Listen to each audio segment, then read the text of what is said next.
Network is here. Hold no punches. I'm real revolutionary right now. Support this man, Black Media. He makes sure that our stories are told. Thank you for being the voice of Black America, Roland. Stay black. I love y'all. All momentum we have now, we have to keep this going. The video looks phenomenal. See, there's a difference between Black Star Network and Black-owned media and something like CNN. You can't be Black-owned media and be scared. It's time to be smart. Bring your eyeballs home. You dig?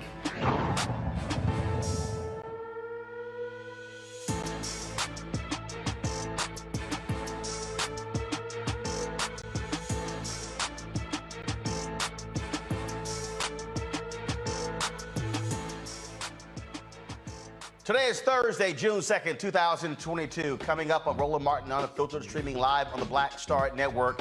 President Joe Biden speaks in prime time tonight, dealing with the issue of gun violence in this country.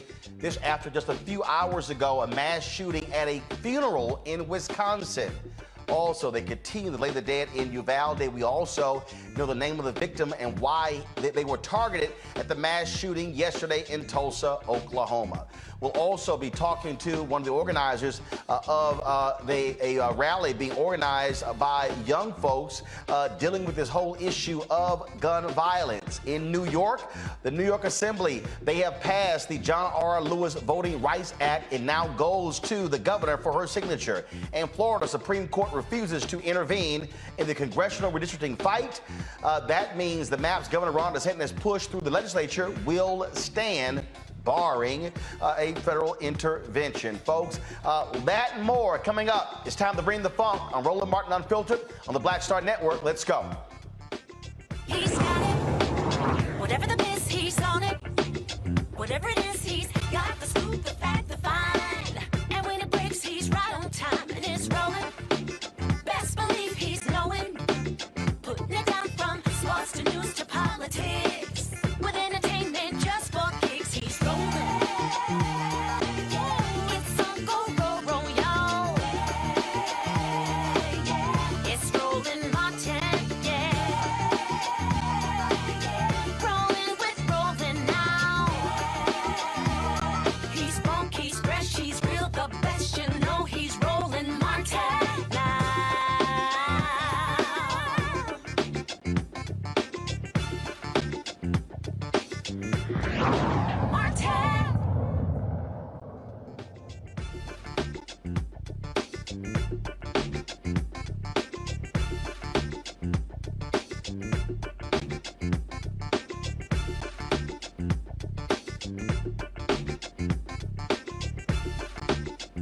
In 90 minutes, President Joe Biden is going to give a primetime address to the nation to deal with the issue of gun violence. This comes a few hours, folks, after a mass shooting at a funeral in Wisconsin. Also a mass shooting yesterday, leaving several dead in Tulsa, Oklahoma, and they continue to bury the dead in Uvalde, Texas, and of course, they continue to mourn those shot and killed in Buffalo, New York. A number of different things that have been taking place, again, across this country. And if y'all saw yesterday's show and the show the day before that, what did I say? Mr. President, step up, use the bully pulpit, lead. That's exactly what he is going to do with this primetime address. It's also time for Congress to act. Speaker of the House Nancy Pelosi, she has said they're going to move on the issue of assault weapons. That mass shooting yesterday in Tulsa, Oklahoma, the individual who killed the doctors bought the AR-15 moments before the shooting actually took place. Earlier today, while addressing student loan debt in the country, Vice President Kamala Harris took time to address yesterday's shooting in Tulsa and this fundamental problem in America when it comes to mass shootings and gun violence. We, of course, all of us hold the people of Tulsa in our hearts, but we also reaffirm our commitment to passing common sense gun safety laws.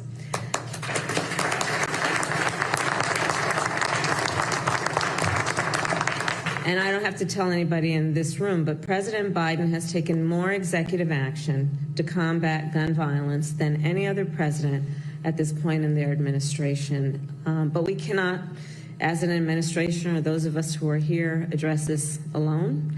No more excuses. Thoughts and prayers are important, but not enough. We need Congress. Now, in Oklahoma, police have released the names of the 4 victims of Wednesday's hospital shooting. Pictured here are Dr. Preston Phillips, Dr. Stephanie Husson, Amanda Green, and William Love. Those 2 are receptionists. Dr.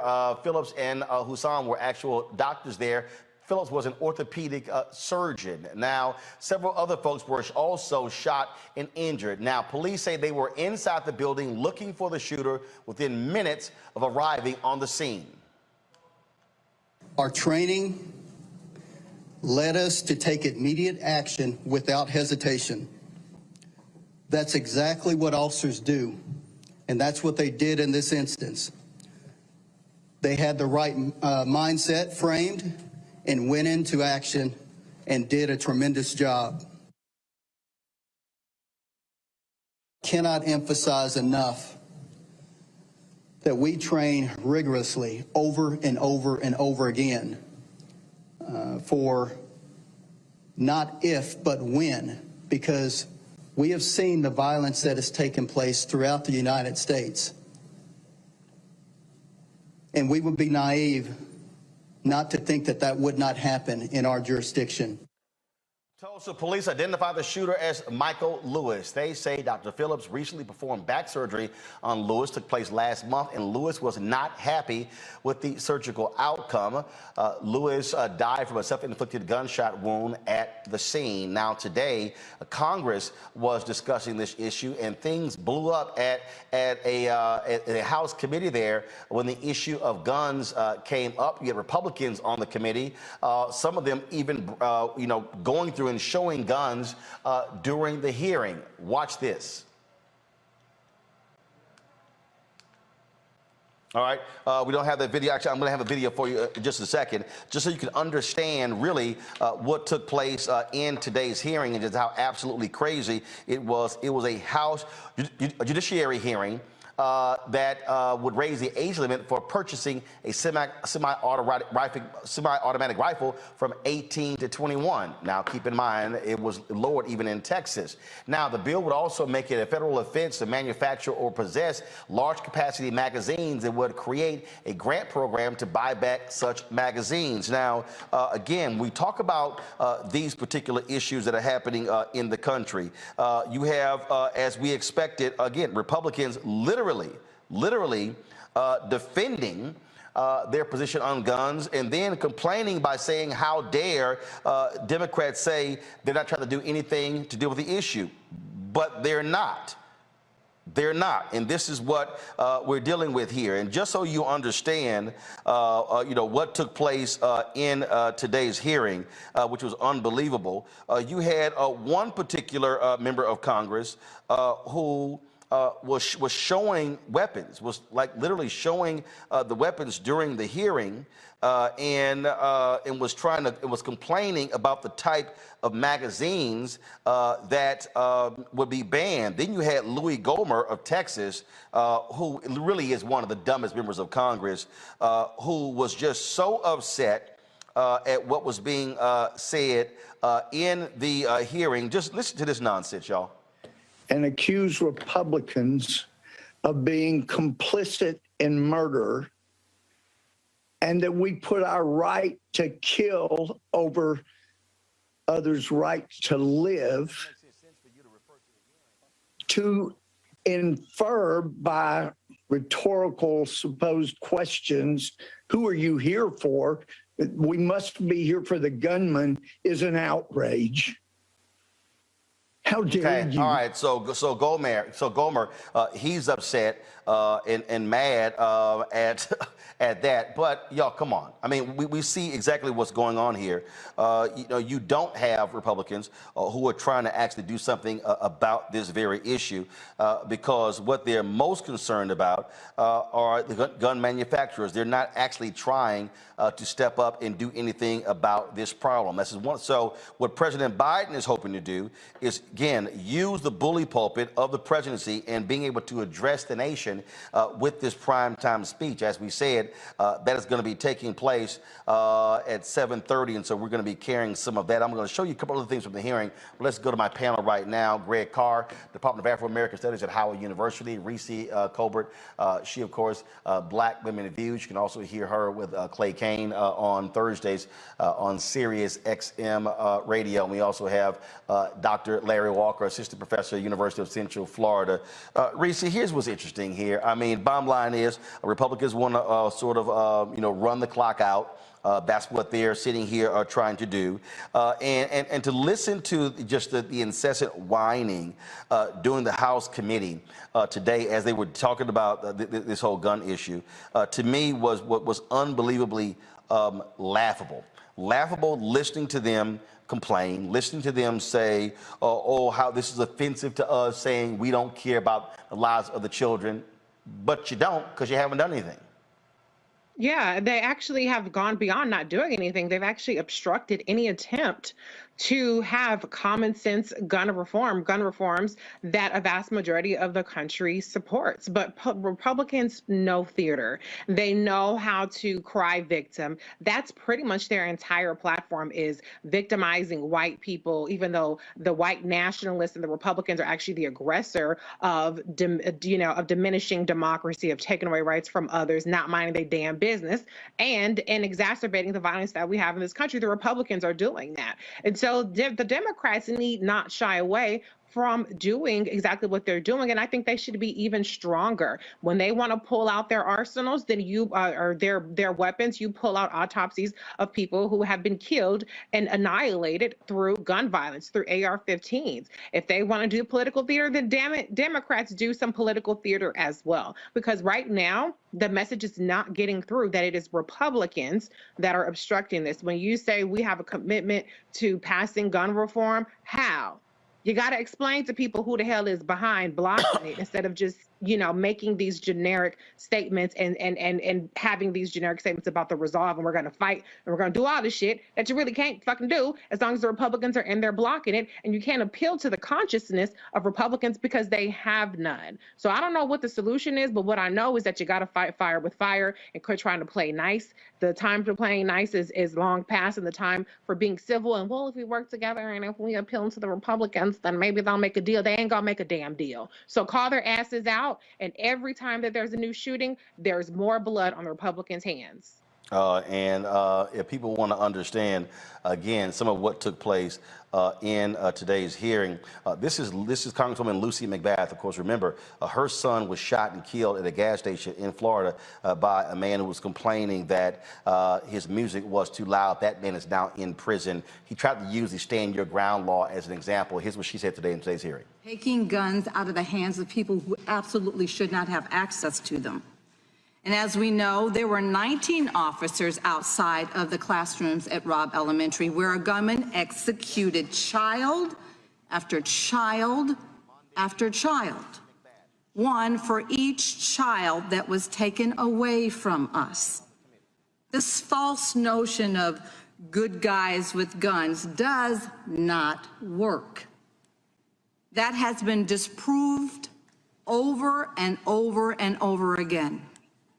In Buffalo, New York, a security... Okay, she laid that out there, Larry. Again, what you're seeing is, and we're going to, in just a second, we're going to actually show some more of what's happening there because the committee is actually still meeting. And again, you know, what you're seeing is you're seeing Democrats move on this. And I think by having the president give this primetime speech, it's going to be important to do so. Before I go to you, let's go to the hearing live. Congresswoman Sheila Jackson Lee of Texas. To attack persons, and the court will determine that. This is not a roundup or a lassoing of people.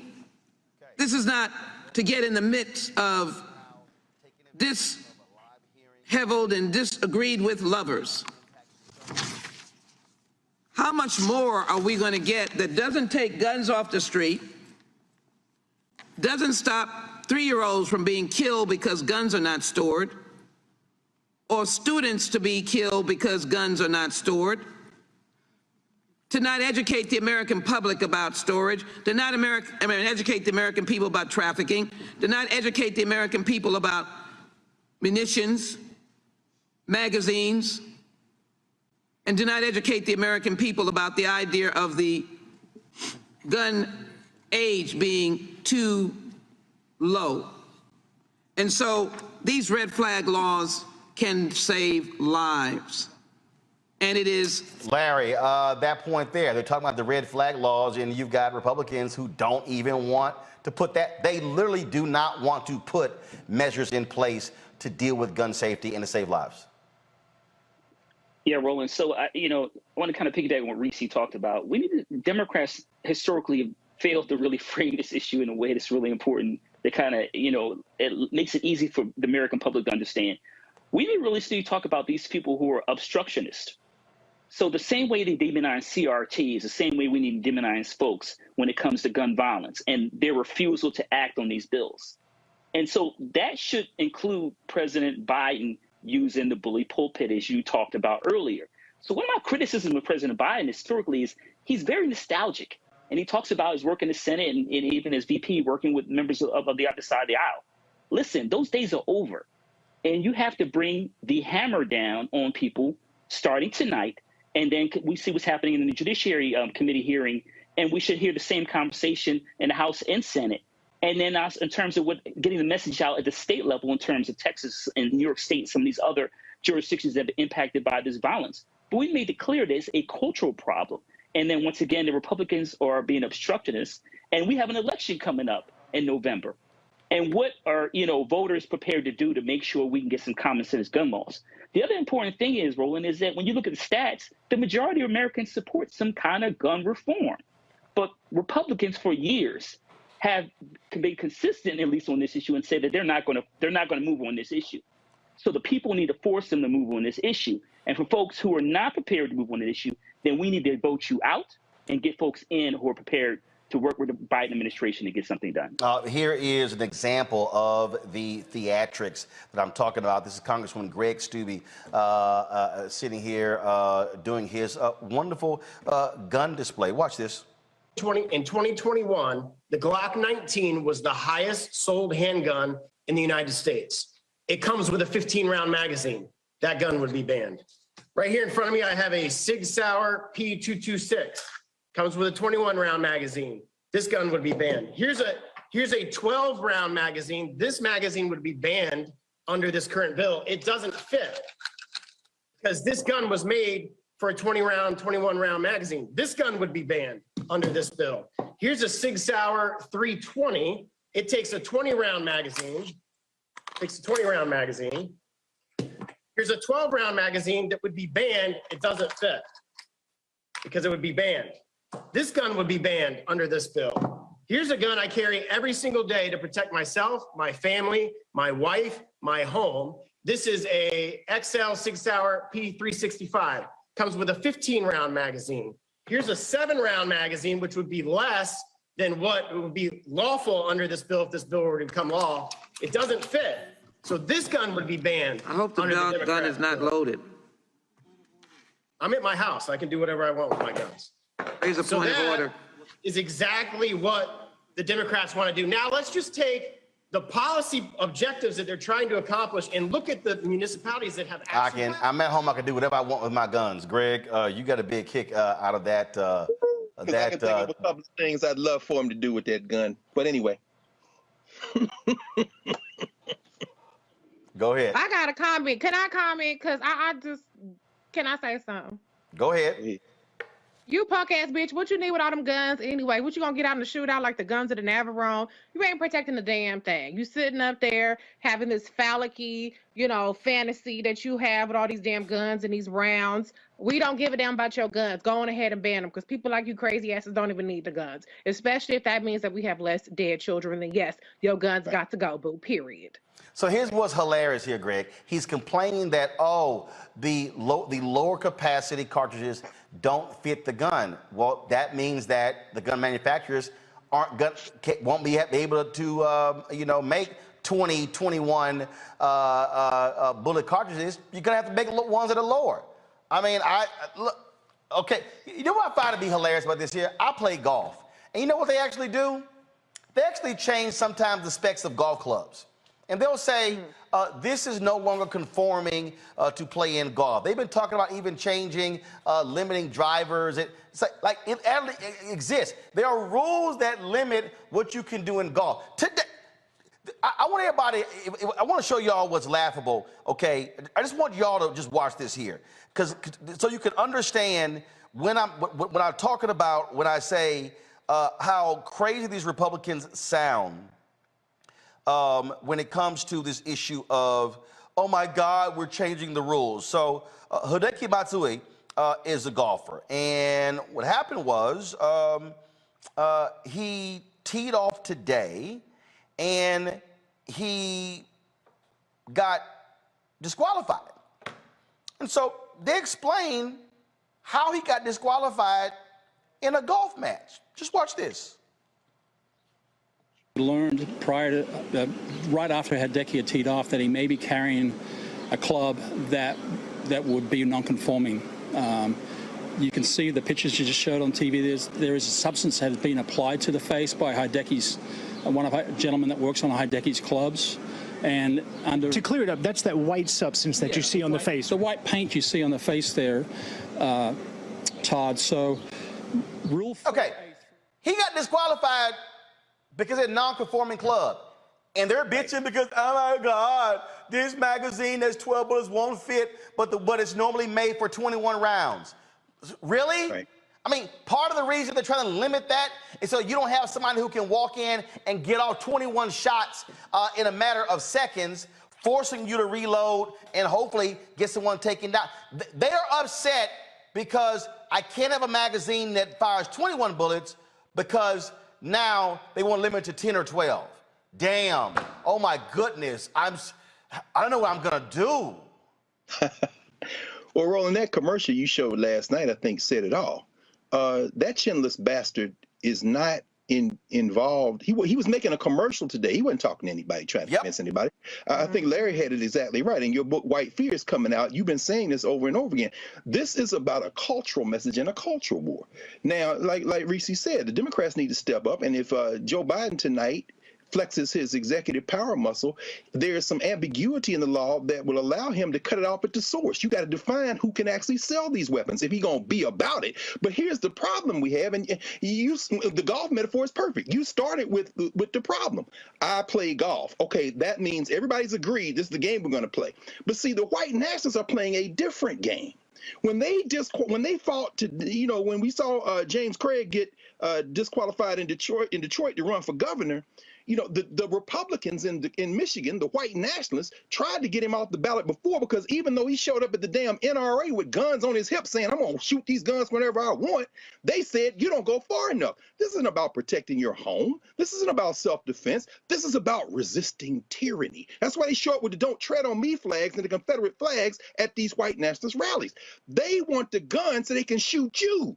Now, they don't give a damn about those babies in that school. Those were Latino babies. Do you understand? They would shoot them. If you know the history of Texas, you understand they've been hunting Latinos since they ran out there and tried to make a damn country in 1836. Ask Chief Franklin, the Tulsa police chief, what he would think about gun control. Ask even Chief Craig when he was the Detroit police chief enforcing the orders, and before that in Cincinnati, and before when he was saying we need to have gun control. Gun control only exists, to Larry's point, you can have reasonable gun control laws when you have a country. There is no country, and the reasonableness for these white nationalists is power. We have to understand that. Ask Ruben Ruiz whether he is for gun control. That is the guy, the Latino brother, who was the wife of the sister Eva Morales, who lost her life in Robb Elementary. He is a damn cop, and he's a damn cop on the school district police force, and they wouldn't even let him go in there. But they don't give a damn about us. We have to understand the Second Amendment is about resisting tyranny. It's not about the plain language of the amendment. It's not about safety. It's about, I want my gun, so if I ever get to the point you've been raising, Roland, where I'm scared they're going to take my country, I can go out here and start blowing some damn heads off. That white boy was making a commercial. That one you showed last night tells us everything we need to know about what this battle is about, Roland. And for those who missed it, here it is, what we showed last night. Ready? Aim. I'm Kathleen Wall, and I approve this message. It's time to fight back. I'm Greg Gianforte. I approve this message. Joni's gonna unload. I'm Joni Ernst, and I approve this message. I'm Matt Rosendale, and I approve this message. Pro-gun. I'm Jake Beckett, and I approve this message. I'm going to blow away the Democrats. I believe in individual liberty and personal responsibility. I'm Marjorie Green. I'm Mike Collins, and I approve this message. I'm Hutton Rhino. Care to join me? I'm Kay Daly. I'm Brian Kemp. I own guns. That all depends on the caliber of our candidates. I'm Pamela Gorman, and I approve this message. The Second Amendment is about hunting. I'm Dean Heller. I'm Catherine Templeton. I'm Jim Lehman, and I approve this message. I'm Eric Greitens. I'm Garris O'Donnell. We're in Iraq. Turn this country back to its former glory. How to use a rifle. Bill Ray running for Congress. I'm Dave McCormick. My name is J.R. Majewski. I'm Will Brooks. I'm Hunter Hill. I'm Max Miller. I'm Lindsey Graham. Governor Janice I'm Doug McKeon. Robinson. And I approve this message. And I absolutely approve this message. I'm Dr. Oz. I'm Kat Kamek. I'm Ron Gould. And I approve this message. For God's sake, we have to have the courage to stand up to the industry. That ain't going to happen. That's why the NRA endorsed me.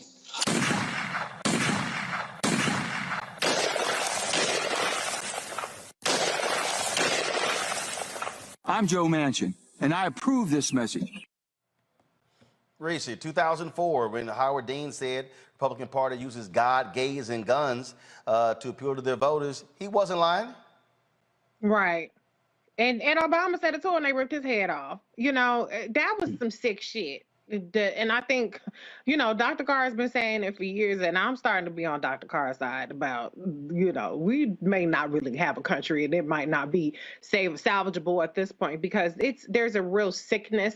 It's not mental health It's just the sickness of white supremacy and the white fear that, like Dr. Carr and you were been talking about, that this is okay. You know, it's not just Black people, because we're not talking about the gun violence that's happening in our communities every day. We're talking about mass shootings. We're talking about what we would consider aberrations. And even that's not enough. You know, it might be Latino kids in Uvalde, but you had white kids in Sandy Hook, and that was not enough. That's how demented and deranged this country is. I don't know if anything can move the needle except for us no longer existing under the way that we understand the United States to be. And I don't know what that even looks like, but that's fucking disturbing and sick. And unfortunately, you have Republicans that are going to be turned on by that. And then you have Democrats that are like, well, what are you doing on these 18 other things to get my ass out and vote? Because that's not enough for me to make sure that Republicans never see the inside of a state house or a legislature or an executive house again. So what do? We just keep on talking about the next mass shooting, the next police shooting, the next act of violence, and nothing gets done. And if you want to understand how Republicans don't really care, here you have parents burying their dead in Uvalde, Texas. And yesterday, this is what one of the two U.S. senators from Texas posted on his Twitter feed. So is 7-2 a good hand? Oh, boy. Helmy's limped in for the 3, and Ted made it 13-5 from the small blind. So Alexandra, let's go in the big. It's back over to Phil. So he's talking. So Senator Ted Cruz participated, Larry, in a poker tournament with one of the biggest poker players in the country. He actually put that on his Twitter feed yesterday. Now the video he posted before that. Last year I played in a charity poker game on Poker After Dark. Mention the people. It was awesome. Catch the first episode here. That's not what you maybe want to be posting on your social media account. On your personal social media account, in the midst of your constituents burying their children in caskets made after their favorite cartoon characters. Roland, I think the bottom line is who's holding people accountable. So when you reelect, members of the House or Senate who had these same kind of commercials advocating, listen, the imagery from these commercials connected to movies and the language they use is very clear. This is the new Jim Crow. So we got to be clear about that. So that means armed groups ensure Black folks don't vote. And if you try to make certain changes, then the response is violence. That's a clear message. And I think it's really important. I know we've had a lot of conversations on this show about where we are as a country. Dr. Carr's talked about it. Reese's talked about that. But this is it. This is the time now. Because if we don't get some strong leadership and force folks to vote the way they should be voting, then we're going to continue to see a downward spiral. It is it's almost as if you had a calculator and these mass shootings you're just calculating. It's not weekly, it's daily now. We were in multiple mass shootings per day. It is not going to get better until we have gun laws to address this issue. Moving it from 18 to 21, banning some of the assault rifles. Listen, I want to also say something else, Roland. I grew up in a family where my dad's a hunter. So we went hunting. Right now, my father is in support of common sense gun laws because it doesn't make any sense to constantly see children, innocent victims, be killed because if someone could go out that day of, hour before, buy a gun, enter an institution, and start firing and killing people who were just minding their business. And we got to do something about it now. Greg, this is the other U.S. Senator from Texas. So Joe Pagliarulo is a conservative radio talk show host out of San Antonio. He sent this tweet. I'm told John Cornyn is open to making gun laws more restrictive. I get emails to have the senator back on and to, quote, go at him on this. John is from Texas. I've interviewed him hundreds of times. Until I hear him say he wants to restrict my second rights, I'll refrain from judging. Cornyn tweets, not going to happen. Who is Senator Cornyn? The person that Senator Mitch McConnell has said is in charge of negotiating a gun package. Right there. He's saying I love it. ain't gonna happen. But you got Senator Susan Collins. Oh, you know, Miss. I think Donald Trump learned his lesson. That same Senator Collins. Let me see what. Let's see here. This is what he tweeted right here. New key gun restrictions won't get into any deal. Background checks plan to be narrow, and raising age for AR-15 seems unlikely. There's still optimism about incremental deal. Yeah. Then, but he did. Where's the? Let's see here. Let's see here. I'm looking for the one where he talked about Susan Collins, because I want to give y'all a good laugh on that one, because I thought that one really was funny. I think she. Let's see here. Where is it? Because I got a big kick out of it, because she said something to the effect of, "Oh, here it is. This is Susan Collins right here. Quote, we're making rapid progress toward a common sense package that could garner support from both Republicans and Democrats." Well,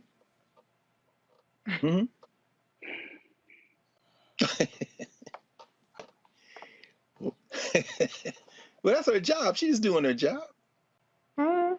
She's doing her job, bro. I mean, she says her name is Susan Collins, which leads me to skepticism whether or not that's her name. Everything that comes out of Susan Collins' mouth can't be trusted. But of course, the whites of Maine sent her back to the federal legislature using the white minority rule clause of the federal constitution, although they probably didn't know it at the time. It's called the Electoral College. So that's why it's insurmountable. That's why you have a white nationalist like Joe Manchin as the last shooter in that commercial. The D and the R are much less relevant here. I mean, and Larry, you framed it beautifully, brother. It seems to me, you know, we are being pushed to the brink of the fracture of this little federal polity. And Reese, I don't know what comes next. I'm not hoping or wishing that. I'm just saying, as a student of history, we are now back in the 19th century. When you say the new Jim Crow, you're absolutely right, Doc. I mean, look, in 1856, May 1856, Preston Brooks, who was a congressman from South Carolina, walked onto the floor of the United States Senate and beat Senator Sumner in the head with a silver-tipped cane. Took him 3 years to recover. Now, Sumner, once he recovered, was one of the leaders of the Civil War amendments, 13th Amendment, 14th Amendment, 15th Amendment. My point is this: Ted Cruz is going to take an ass whooping, and so is John Cornyn. See, you have to understand what Malcolm X meant when he gave the speech, the ballot or the bullet. He wasn't hoping for a violent revolution in this country. What he was saying is, if you take people's right to express themselves at the ballot box away, they're going to start getting the strap. Ted Cruz already can't eat outside. This chinless bastard gonna show up one day and somebody gonna beat his ass. Now, he could pray they do it with their hands. But since none of these white nationalists want anybody to take their guns away, people gonna start blowing heads off, and it ain't gonna be drive-by shootings in Chicago. It's gonna be, is this the MF that won't protect my babies? No problem. You ain't gotta worry about him again. Now, let's have an election for his replacement. My point is this: I'm not wishing that on anybody, but anyone who knows the history of this country understands where this is going. Violence, once released, if it's not checked, it's going to become the accepted, not only accepted, but the desired tool of political expression. These white boys are playing with fire, because last I checked, they're a bunch of punks. So if you want to go, you would be better off getting all these folks who ain't going to vote lined up to overwhelm them at the ballot box, because that other option, oh, they ready for that. And that's the last thing you want to see, Chief, because all y'all gonna piss your pants. John Cornyn, Ted Cruz, chinless Josh Hawley, chinless Tom Cotton. You ain't built like that. Do you know the history? Abraham Lincoln didn't free us. What happened was Martin Delany went to the White House and said, no problem. You give us some guns, we'll end this war. I'll murder everything moving, including you. And Abraham Lincoln was like, I love Frederick Douglass, but Martin Delany is about that life. And once we got those guns, we ended the Civil War. Y'all don't know your history. F around and find out. Now, folks. But Dr. Cart, can I just do you really, like, 2022? Are people about it? Because I'm George Zimmerman still walking. I'm not wishing nothing on nobody, but George Zimmerman still walking around. A lot of these people who done killed, black people, they all still walking around. I'm just trying to figure out who's about to life. I'm not saying I'm not trying to find them and get them all gassed up, but I feel like we're sleepwalking into the demise of what we have currently. And people are just shoulder shrugging. So people are shoulder shrugging because you don't have enough politicians on the Democratic side who did what Beto O'Rourke did.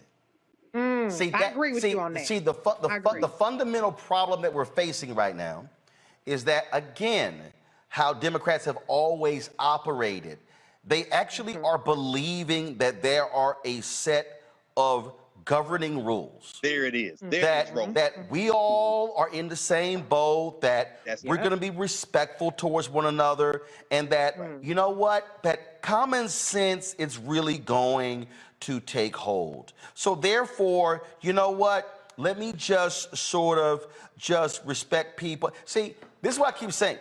President Joe Biden is still operating like he's in the Senate in 1990. That's right. And in fact, he's still operating like he's in the Senate, as opposed to, bruh, you're the president. I mean, you're literally the president.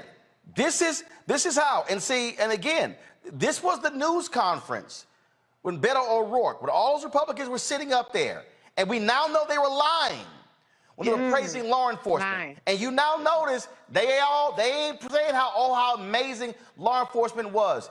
This has to happen more by Democrats. Excuse me. Excuse me. Excuse me. Sit down. You're out of line and an embarrassment. Hey, sit down and don't play this stuff. The next shooting is right now, and you are doing nothing. No, he needs to get his ass out of here. This isn't the place to talk this over. This is totally predictable when you... Sir, you're out of line. Sir, you are out of line. Sir, you are out of line. Please leave this auditorium. I can't believe you're a sick son of a bitch that would come to a deal like this to make a political issue.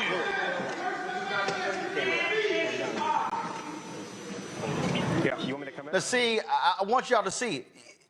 Y'all didn't see the white woman in the black hat? Yep. Who walked up and pointed out? Yep. See, people don't want to talk about that happening. She doesn't walk up unless Beto walks up. That's right. And see, this is the heat that he brought outside. Yes. He should not have been able to buy an AR-15 right there. Did you want a solution? Stop selling AR-15s in the state of Texas. You want a solution?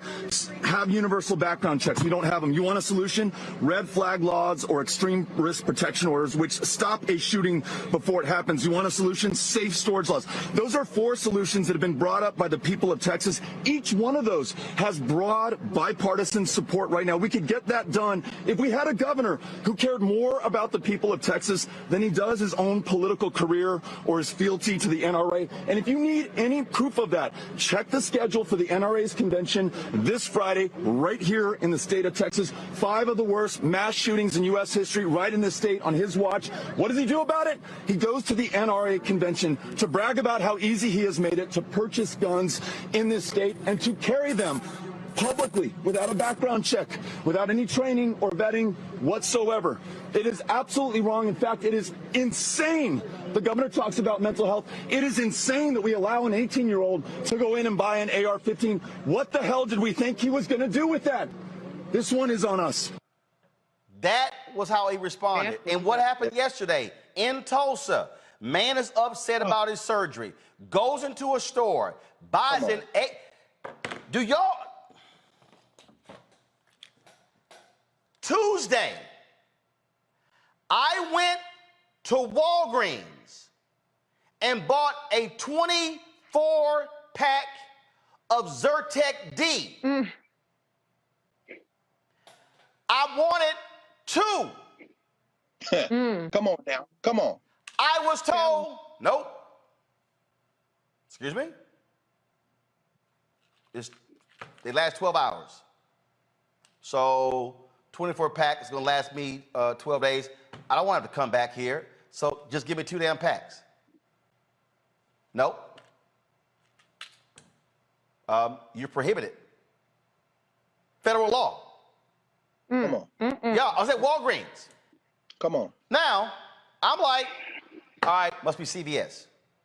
Y'all, no lie. I drove to CVS. I was at Walgreens. I drove to CVS. Less than 10 minutes later. Less than 10 minutes later, walked into the CVS, walked to the counter, said, I would like a 12-pack of, a 24-pack of Zyrtec D. Woman said, give me your license. Gave my license. She was like, sorry, I can't sell it to you.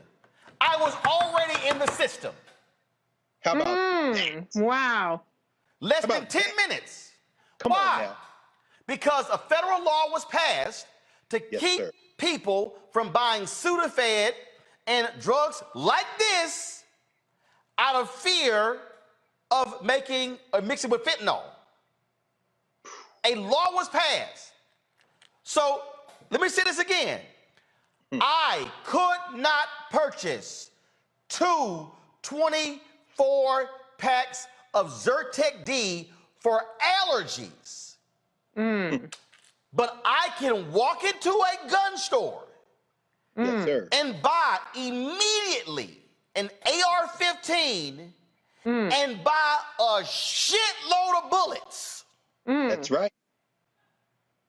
I can buy multiple magazines of bullets, but I could not get 2 24-pack of Zyrtec D for allergies. Well, Roland, I mean, what you're raising is very important, but for all the obvious reasons. We're talking about a system that is not broken. The people who put this system together couldn't have anticipated what is happening now, but they put in place a fail-safe to make sure that in order to move forward, there has to be a national consensus. It's called the federal legislature. You couldn't do that because a federal law was passed. There was a consensus. But on this issue, this is an issue where the idea of a national consensus comes in direct conflict with the idea of why this settler state was founded. So Reese, you're right. I mean, I don't know what would happen, but I know this much. We don't have to go back to 1856. We can go back just 30 years ago to when them white boys got off for beating Rodney King after Latasha Hollins had been killed and all that momentum had brought up. Remember the Crips and the Bloods called a truce in the streets of LA. In fact, a year or two later, when Dr. Dre released The Chronic, he had a cut on there called The Day the Ends Took Over. And you heard them brothers in the street, if you're not down with the Africans in the United States, if you're not down with the, they tied blue and red rags together. They said, we have a beef with the group that Tupac called the biggest gang of N-words in the city, the police. LAPD with Batarams have been coming in through South. Remember Damian Football Williams, who pulled Brian McDenny out of that truck at the corner of Florence and Normandy where Roland stood a few months ago, hit him in the head with the brick. Remember Ice Cube and Dr. Dre and Natural Born Killers? He said, so F. Charlie Manson, pull him out his truck, hit him with a brick, and I'm dancing. And the day they arrested Damian Football Williams for doing something he shouldn't have done, the chief of LAPD, Daryl Gates, said, you're going down, football. And in handcuffs, Damian Williams looked back at Chief Gates and said, you're going down, Chief Gates. My point is this. We're not talking about a politically conscious group of black people with guns in this country in 2022. We're talking about people who then, when confronted with a country who will not protect their children, say, we ain't got nothing else to lose. Let's stop shooting each other for the weekend, and we're going to go down to Racine. Because guess what? It's 30 miles south of Milwaukee, and it's just across Illinois. And so since y'all won't put Kyle Rittenhouse in jail for shooting people, and he shot white people, the next time they will be I'll end with this. The white dude in Canada, Stephen Marsh, wrote a book called The Coming Civil War on the United States. He's in Canada where they have incredible gun laws, right? Looking at the United States and said, it's going to be a trigger event.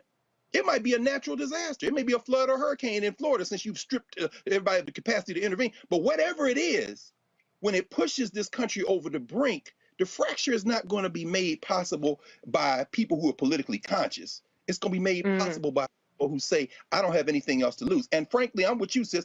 I don't have a solution for that. I'm not hoping for it. I'm just saying this is where we're headed. And those white boys not backing up. Because they think somehow they can survive that, and they can't. The only way this changes. Last night in Dallas, Beto O'Rourke, that was a town hall, 3 standing ovations last night. The only way this changes is when these white folks in America get off their asses and say, I don't care what you say about taxes. I don't care what you say about abortion. I don't care what you say about gay people. I don't care what you say about black people. I don't care what you say about immigrants. I don't care what.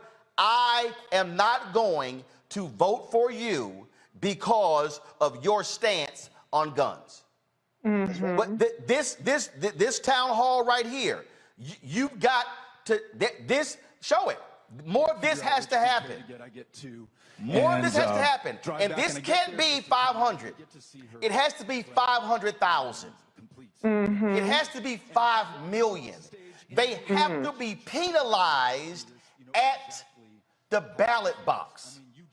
And we've got to also, I gotta stop having these black people who want to keep trying me on social media, keep it on Beto, who want to keep trying me, okay?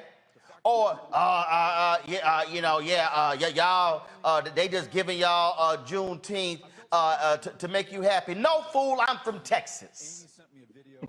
And Juneteenth was always used as a freedom opportunity for black people, where we registered people to vote, where we had symposiums, where we had town halls. It wasn't just barbecue and concerts. That's right, brother. It was a continuing effort for freedom. And so what Beto is doing here and what Biden is going to have to do tonight, he is going to have to say the line has been drawn. Mm-hmm. He is going to have to say, and he's going to have the guts. That's right. To do exactly what I just did, talking about how in the hell can I only buy 1 pack? And matter of fact, let me tell y'all, I don't even know what the law says. Can I only buy 1 pack once a week or once a day? What he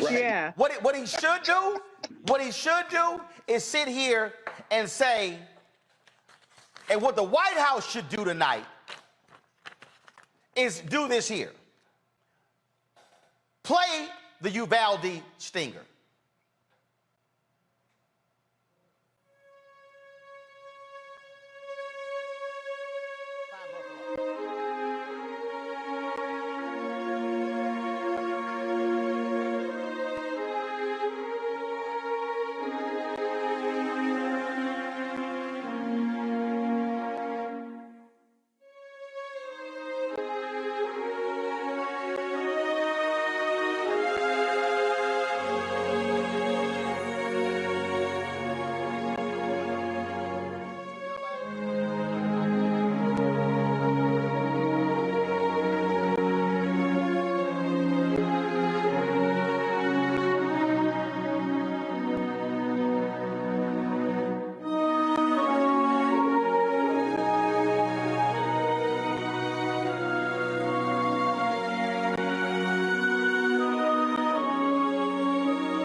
And what he then should say is Buffalo.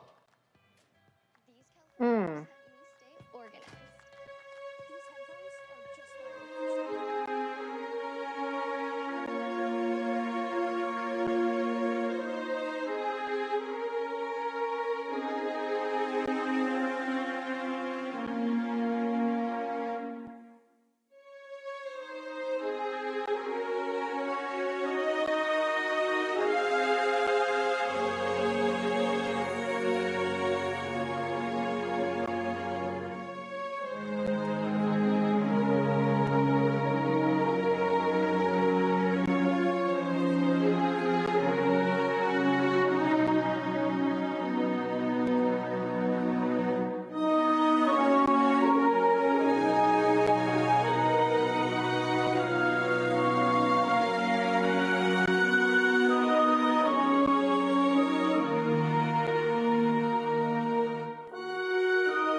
He then should say, Sandy Hook.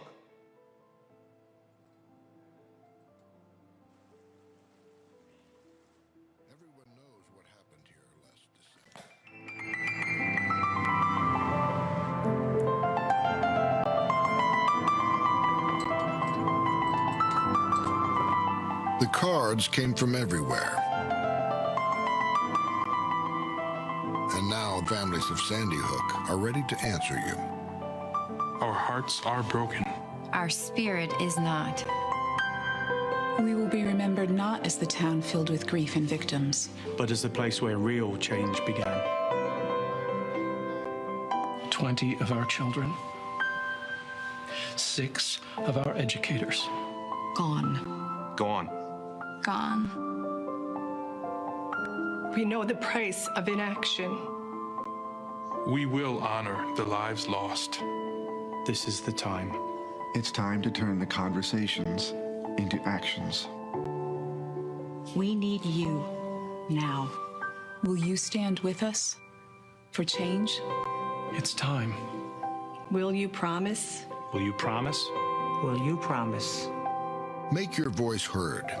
Go to sandyhookpromise.org now. And then you roll Emmanuel 9, and then you roll Columbine, and then you roll Santa Fe, and you force the country to see it. I know there are people out here who are saying, oh, the families, they should do a Mamie Till Mobley and open the caskets. No, I'm not going to ask any parent to do that. No. I'm not going to ask a parent. Now, if a parent chooses to do that, that's their decision. I'm not going to ask a parent to do that. No. But you got to put it in the face of these people at every turn. This is what lax gun laws have done in this country. And they must hammer it every single day. And Biden should say, I'm putting it all on the line. And you got to be willing to say, if y'all don't want to re-elect me, fine. And if I go down on this one, fine. Yeah. But they have got to learn that as long as you keep playing footsie and with this incremental, no, we're not going to do background checks. We're not going to get rid of the AR-15s. We're not going to reduce the size of the magazines. What the hell are you going to do then? Nothing. Oh, let's fortify the door. Oh, sure. That's progress. Let's fortify the door. Okay. Gotcha. No. They have got to be willing to put this on the line. Final comment before we go to break. I just want to say, to be clear, I'm very aware who the enemy of progress is. It's the Republicans.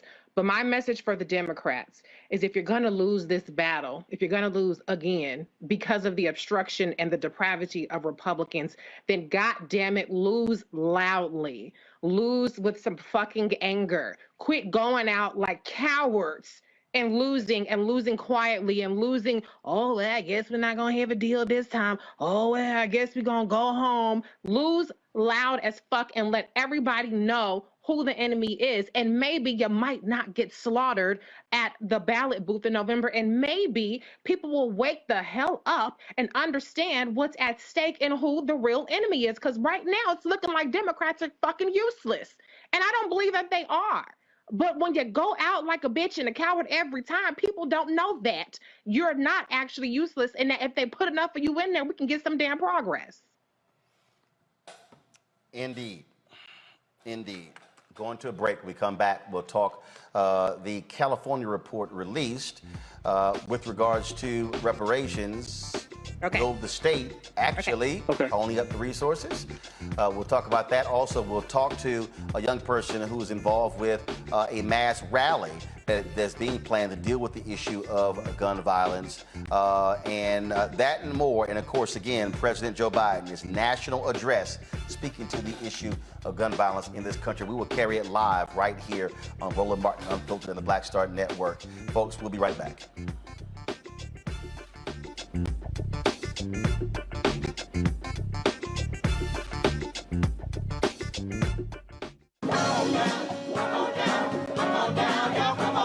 welcome welcome you to the launch of the Mass Poor People's Low-Wage Assembly and Moral March on Washington, D.C., June 18, 2022. We are a new, unsettling force, and we are powerful. New, unsettling force, and we are here. We're rising up to demonstrate the compelling power that we, poor and low-income people, have to reconstruct society from the bottom up. And we need to do it with the loudest voices possible, the biggest actions possible. Because we know that there is no scarcity in this land. The only scarcity is the moral will to do what's right. Hold on, just a little while longer. We are those with sub-minimum wage jobs who can't afford sky-high rent. People with disabilities are the fastest growing minority group. It's crazy to me that in 2021, it's still legal for workplaces to pay a sub-minimum wage to people with disabilities. There are still so much trial and tribulations that we go through as Indigenous people. We can't get a decent wage to sustain ourselves, nor can we get adequate housing. Veterans across this nation say enough is enough. We can't pat essential workers on the back on one day and then cut their health care the next day. Health is a political choice. What more do I need to do to prove that my voice is just as valuable as anyone else's? There are still forces in denial that would try to slow walk our transition to a clean economy and a just future for us all. We have an immoral system run by immoral people. But together we walk, and we walk and we fight. It's time for a change! Reconstruyamos esta gran nación! See, we are people of resilience. As we fight these interlocking injustices together. When we work together, mobilize together, and rise together, we become a voice for the voiceless, and we become an agent of change in a time where great change is needed. We need the third Reconstruction to ensure that deaf people, people with disabilities, and all people can have the right to live and to thrive. We know what they are doing, but the question is, what are we going to do? Reconstruction begins when we change our mentality and say it's time for you to get your foot off of my neck.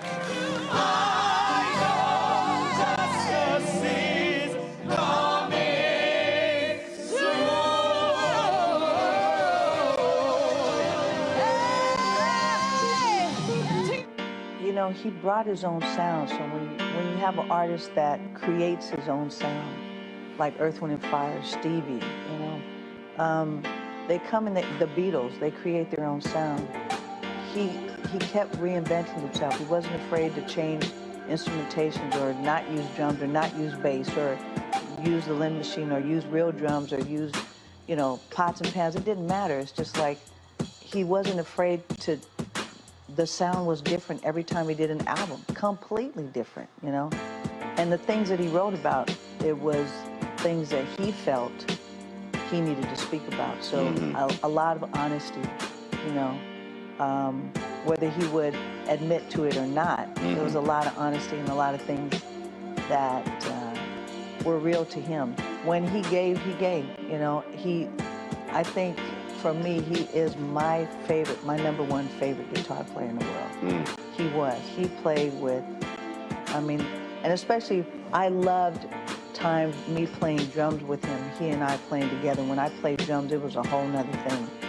And I just think that he reached people in a way, as an artist, that he reached you because he was, again, honest in a way that he said it a million times, but he wasn't trying to write the next Purple Rain. That was already what it was. Right. I can write that. That was that one time thing, right. But it's never going to happen again. So why would I write that again? Then it's not special anymore.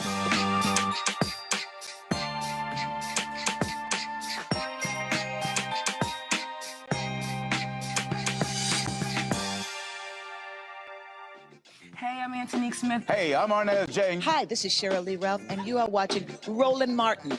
unfiltered. I mean, could it be any other way? Really? It's Roland Martin.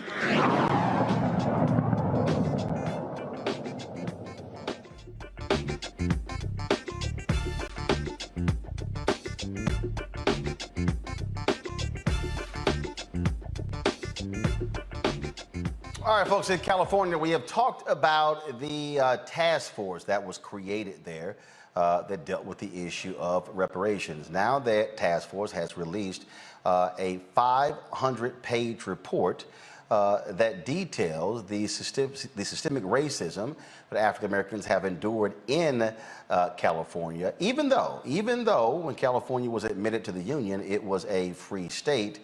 This interim report lays out all the different things that have actually taken place. The question now is, with this report, what comes next? Joining us right now is Reverend Amos Brown out of San Francisco, who is a member of the task force. Also, State Senator Stephen Bradford, who also joins us, who's a member of the task force as well. Glad to have both of you here. I will start with you, Pastor Brown, because you're an alpha. You know, at the beginning. Well, now, Bradford, you knew where I was going to go. Now, come on now. You knew. Let me go ahead and start with Pastor Brown, and that is, how important is this report, and what is the next step? It's important because we did diligence to document the harm that was done to black folk. And we have, as Joe Friday said in Dragnet, the facts, ma'am, the facts.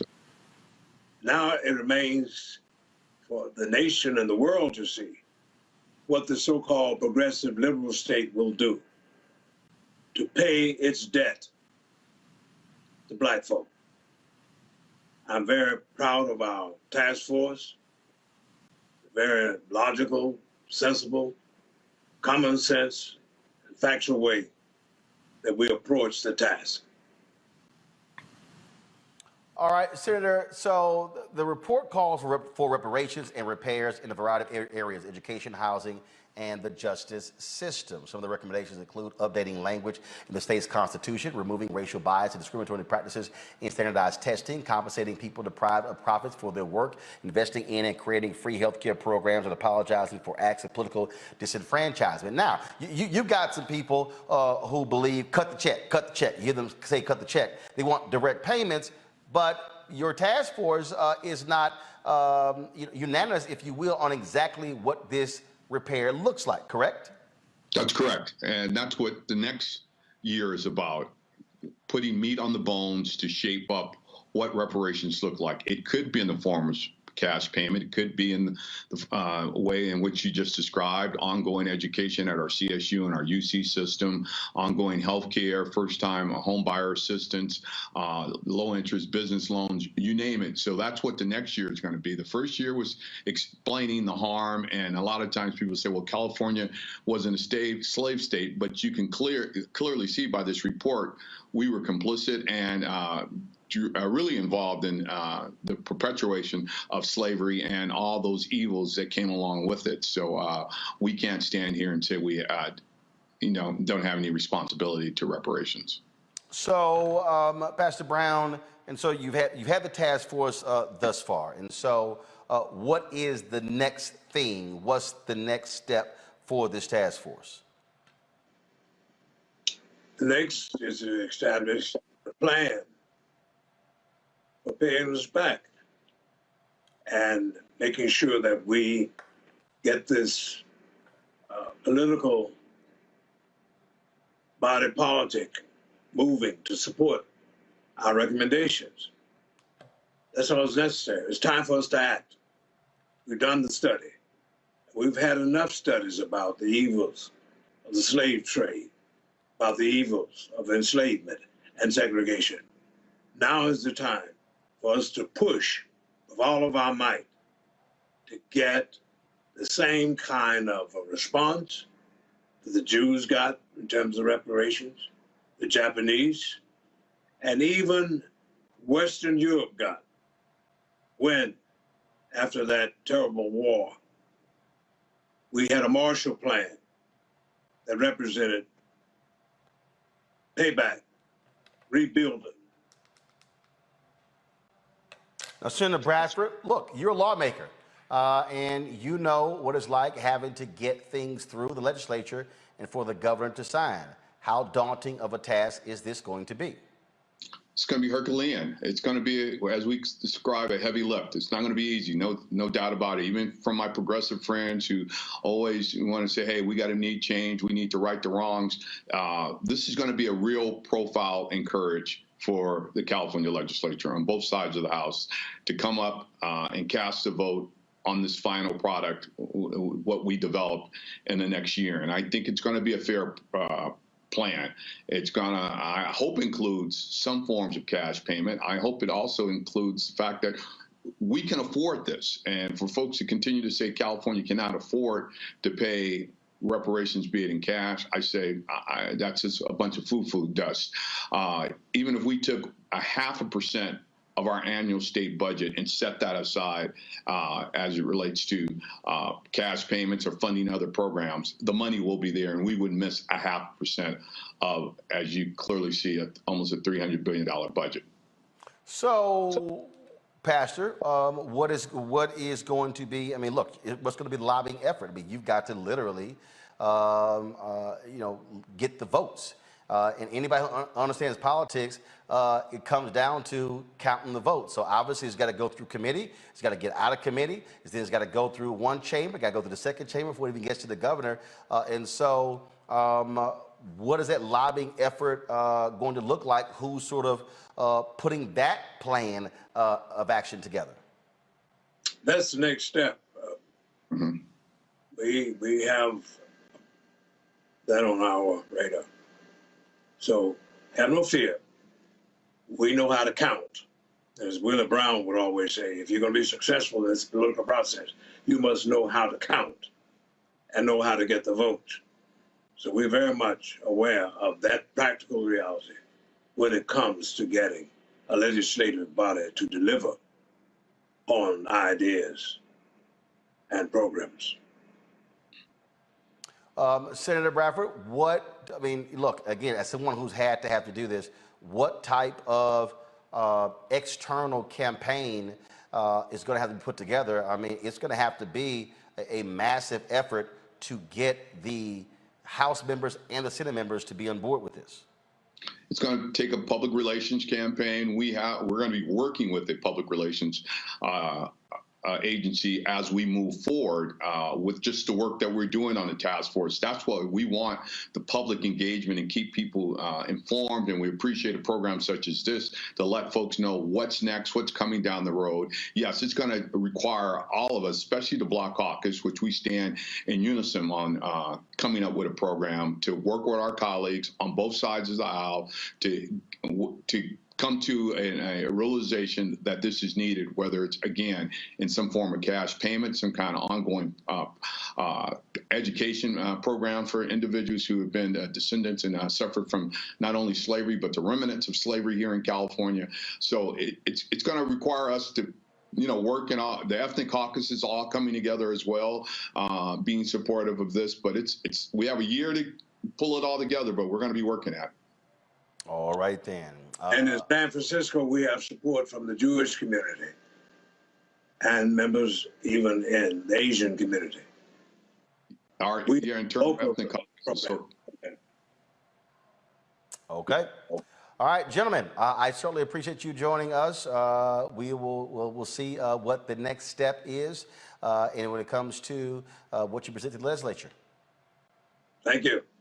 Right. Got you to do it. Thank you. Thank you, Roland, for this. Thanks a bunch. I'll bring my panel here. Greg is interesting. I had a guy hit me today, and he was like, where you on reparations? I said, man, I done told y'all. I said, I have no confidence that white legislatures are going to actually stand for it. I said, but what you going to do?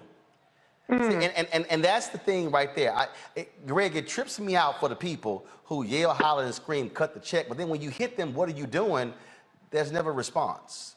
There's rarely a response. And the guy was like, the guy said, well, you said a few years ago that you believe reparations is a pipe dream. I said, I do not have faith that white politicians are going to fork over billions of dollars. I said, excuse me if I don't have faith that they gonna do that. Now, this is where what it looks like comes in. Because if you talk about cash payments, we already see they suing hell when it comes to the black farmers. The black farmers, they still ain't been able to tap that money because of that lawsuit. They're gonna tie that sucker up in courts for a very long time. And so you're gonna have to deal with that reality. And for the people who see, and this is the one that probably kills me the most, Greg, Reese, and Larry, all these stuck on stupid people. Democrats ain't shit. They ain't shit. Then I go, who you think you're gonna be dealing with to try to get it? Right. Like, literally. I don't know about y'all. I ain't heard one Republican say, I'm down reparations. So no. It's sort of laughable that folk gonna try to tear down one side, which is the only pathway you got. I mean, let's be real clear. Democrats control the California House, Senate, and the governor's mansion, which means you're gonna have to convince them to make this done. And Greg, every Democrat in California don't represent a black district. Black people only make up 6% of LA. Yep. But these other folk that you swear they experts on politics. Go ahead, your thoughts. No, I'll just keep this quick. I'm very torn by this report. I haven't read all the 500 pages, but I've read most of them. It only came out yesterday after all, so I only had a chance. But I'm very torn about this. There's very little new in the report. We've seen these kind of reports before. Our frat brother, Paul Robeson, in 1951, we charged genocide. The forum there was the United Nations. That's a whole nother conversation. But I was concerned, first of all, that the entire document was drafted and written and edited by lawyers and law clerks and members of the AG office in California, that the supporting contributors were all law clerks or lawyers in the AG's department, that the expert commentators, the expert contributors rather, there were four or six of them, Sandy Darity and Kirsten Mullen, his partner, were at the heart of this, which is why the deeply flawed logic of the structure of the report was just alarming to me. This is intellectual warfare. You might only get one shot at this. What we see is the litany of abuses. They did a decent job at that, although reading through the footnotes, I was very concerned about who they didn't include. This is when you put your best foot forward, and the cherry picking, and I don't blame the staff because they don't know black scholarship. So I know why you picked certain people and left everybody else out. I was concerned, if I'll end with this, the chapter on economic kind of harm. Yeah, Sandy Darity's footnotes were all through that. I see what you're doing. You're trying to model this up so you can get at H.R. 40, the federal legislation. And here's where the concern comes in. And here's where, if you're going to get this through, it's going to be an issue. Everything in just about all of those chapters applies to anybody black. So at the end of the executive summary, section 15, they proposed setting up something called the California African American Freedmen Affairs Agency to help people trace their lineage. Lineage is going to be the hill that fractures this whole thing. How are you going to exclude people who came from the Caribbean, who suffered the afterlives of enslavement, that are shot through your entire document? How are you going to exclude people in all of those categories who suffer because they're black? Now, I get the class thing. I get that there are differences. I get it better than you do. Trust me on that. But the point is this. You cannot make a political coalition when you start with who you're going to leave out of it. And it's going to be a whole bunch of white people show up with better records than you do, saying, give me my reparations in whatever form it is. And I think that is the hill that I'm waiting to see what comes up next in this next part of the report. But Roland, I should end on a positive note. I said I was going to blast him. Let me just say this. This is a step forward. I'm not interested in fighting black people. What I'm saying is we got to be smarter than that. We come from a tradition of much better intellectual work than this. So I'm saying, yes, we got to fight. But damn it, they passed a damn ballot initiative in California that doesn't allow you to use race in a remedy.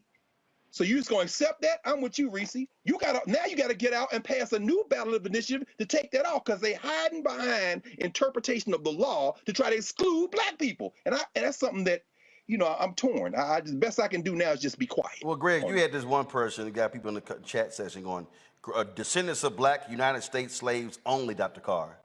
At me, baby. At me. At me. Anytime you want to have this conversation, trust me, brother, I feel your pain. But on the best day of your life, you can't win this argument with your open enemy, because guess what? As John Henry Clark said, a New York City taxi driver or one in California don't make no difference between however your acronym, DAIS, FBA, ADOS, and wherever black people came from somewhere else, because guess what? That taxi driver is a Pan-Africanist, because y'all all N-words. You don't understand how this works. But if you want to have the conversation, in love, brother. Anytime, any place. and Larry, to the point in which Greg has laid out, in that, and I've heard other historians lay out, when you say descendants of slaves, you're going to have some white folks in line. No question. Listen, we have these conversations about, people, black folks, look at their lineage, and they found out they got some cousins from across the tracks, or some cousins in a different state. Brother Carr is right. Listen, there are folks, and we got to talk about the role in terms of black folks here, brought here through the transatlantic slave trade, and then Africans being enslaved, in terms of records, right? So we don't know where we come in terms. Most of us don't know where we came from when it comes to the continent. We don't know what language we spoke. We don't know much about our religion and our ancestors were in Africa, right? And particularly Western Africa. We don't know any of that. But there are a lot of folks in this country who are white, like Dr. Carr alluded to. They've got records that go back generations. Come on. Let's talk about Strom Thurmond. So, and, That's right. So listen, and having a black daughter. So this issue of race and lineage in this country is it's very tricky. Let me also add something, Roland, I think is really important here. Is the biggest obstacle we're gonna, in terms of this committee is gonna face is anti-blackness. Let me repeat that again. Anti-blackness is the biggest obstacle to whatever cash payouts, whatever they decide to do with the banking industry or college tuition, et cetera. And as a former policy staffer, my biggest challenges with Democrats who are liberal. I already understood Republicans who are conservative understood where they were coming from. My often frequent challenges in terms of getting policy issues moved out of committee to the House, floor of the House, was with my fellow Democrats who work for progressive members. So once again, I repeat, the biggest challenge is going to be anti-blackness in terms of really addressing the issues that people of African descent have encountered in this country for generations. And Reese, what I have laid out to people is look at the data. All the people are always yelling, the data, the data. I keep hearing all the people, the data. Last election, let me say it again, the last election, 71 to 73% of the entire electorate were white. All y'all people who are watching me right now, who are listening, let me remind y'all, every Democrat does not come from a district elected by black people. Matter of fact, some of y'all ain't even studied the CBC districts. A number of them, they don't have 50, 60% black in their districts. So when you talk about how do you get someone to support something, they're gonna have to go to their constituents and say, this is why I voted for it. And you sending a tweet saying cut the check, that ain't gonna be enough to convince somebody to vote for it. Reese, go ahead. Let me just start, number one, with y'all, a lot of folks, I won't say y'all, folks don't have the smoke for the people who are actually in opposition, 100% opposition, united opposition to it. I remember a lot of times when this whole tangibles 2020, cut the check, no tangibles, no vote, no reparations, no vote. I noticed that it was Representative Sheila Jackson Lee, who's actually sponsored the HR 40 Commission, that was getting dragged because she's not ADOS, apparently. Okay, fine. But I was looking for the tweets against Mitch McConnell. I was looking for the tweets against any Republicans, never found them. The reality is that if you look at the HR 40 Commission, the bill in the U.S. Congress and the U.S. House of Representatives, there are 196 sponsors of it, the largest number of sponsors ever.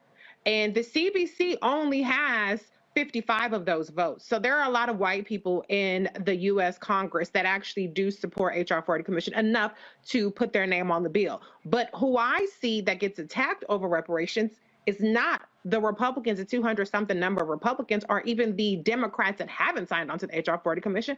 It's the CBC all the time. And so I think we have a problem with making enemies or in our minds, making enemies out of people who are actually on our sides and fighting a battle that you don't even have to fight with the people on your side and not reserving any of the smoke for the people on the other side. So this is going to be a battle. It's going to be a policy battle. It's going to be a public relations battle. And it's not going to be won by being obnoxious assholes on Twitter towards people who actually are on your side. That's not how it's going to be won. And I'm with Dr. Carr. I'm really curious to see what happens when the first Black person that's like, woohoo, reparations, realizes that they ain't got the paperwork or that they're somehow excluded from this. Then I think we're going to see a whole different battle, because right now, if you've ever seen the ADOS versus non-ADOS battles online, it's already kind of nasty. So imagine when we get some legislation in there, ain't nobody gonna get no damn reparations. But I do applaud what's happened in California. Ice Cube got a lot of credit for it, even though it was actually at the time Representative Shirley Weber, who's now Secretary of State of California. You know, these battles are long, hard fought battles, and you have to play the long game, and you have to be strategic and go after the people that are against you and prop up and make sure the people that are on your side have that much more ammo behind them instead of you tearing them down. And all I want to do is just remind people real quick, it's real simple. If you sitting your ass at home and saying I ain't voting, you're guaranteeing this will never happen. Mm-hmm. Let me say it again. So if you're in North Carolina and you're like, damn that, you're guaranteeing Judd Republican is going to win. We know damn well he ain't down with it. If Georgia, you're going to guarantee Herschel Walker wins. Florida, you're going to guarantee Rubio wins. North Carolina, Pennsylvania, you're going to guarantee Oz or the other dude wins over Fetterman. I'm just trying to walk y'all through this. Y'all, you cannot demand from politicians to cut the check, but then you don't vote, because then you guaranteeing your check ain't gonna get cut. Roland, I know we got to move on, but if you allow me just a second to not only emphasize that, but demonstrate in real world terms, in terms of this particular study formation in California, how that played out. And just for the folks who don't know, Greg, you testified before this task force, before the report was released. Go ahead. I did. Thank you, actually, thank you, because I tell you who will be excellent to bring in this, because again, this is just the first volume. Now they got to come up with the specific recommendations, which is the one I want to see. Again, we do have the litany of abuses. Now I want to see how they're going to work this. You know who also testified, who actually was one of the economists who were brought in, was Bill Spriggs. He and I talked about it during graduation a few weeks ago. If you can get Bill, he can walk through what this does and doesn't do in terms of the actual payout. So, and that, when I did testify, they asked me, do you support lineage over race? I said, within the context that Professor Erman Churaminsky, who is the dean of Cal Berkeley Law, who had testified the day before, I said, within that limited context, I would support lineage. Why? Of course, I'm a member of the National Coalition of Blacks of Reparations in America and Cobra, and have been for decades. I know all the reparations folk, and all reparations, Ray Jenkins, going back to James Kynes before he got out of Congress, and Sheila Jackson Lee took the baton. So of course I'm a reparations. But the point is this: what you're raising, Roland, is really the issue. And Reese, you set it up. Political struggle is not a one shot, one election cycle, one appeal, one court case war. Now, I don't know, Roland, I missed it. If you played it, I missed it because I was watching the shows and I catch up. But that Political tape, the tape that Political got, where the white boys in the RNC are talking about how they already got the judges laid up to steal the election if they can get to the courts. Right. My point is this: there's a reason that. And as you say, Reese, the Democrats trying to play fair. So in New York, the court threw out their maps, and now they got a race against each other in them congressional districts. In Florida, as you talked about, Roland, and you covered this, of course, the court in Florida said, "No, we're going to let these racially gerrymandered seats stand in Florida." You saw the same thing in Alabama, in Ohio, and North Carolina. They're fighting. Why are they fighting? For this reason. California had a ballot initiative that makes it illegal for you to use race as a criteria for any type of public service in California. Okay, now what does that mean? That means when you set up a reparations commission, you can't say race. That's why they chose lineage. That's what Dean Chemerinsky was trying to explain to him, and that's what I was trying to explain to him. But here's where it comes down to the politics. Just like they set up a referendum to get rid of race, if you organize enough people, you can put it back on the ballot and get rid of it. But that's going to require something, what's it called? Oh, yeah, voting. Now, on the national level, what does that look like federally? The reason you can't use race is because the Supreme Court of the United States judge-made law interpreting the Civil War amendments to exclude race. That was the affirmative action turn. They're going to get rid of affirmative action now, but the rationale for affirmative action is diversity. That's not written in the 14th Amendment. That is how that's how the courts interpret. Just like you being able to have a gun ain't in the Second Amendment. All this is judge-made law. But guess what? Judges aren't elected. Judges are appointed by legislators who are elected and nominated by a president who's elected. If you think one second. I got to actually pause you right there. Here's President Joe Biden about to speak from the White House with his primetime address.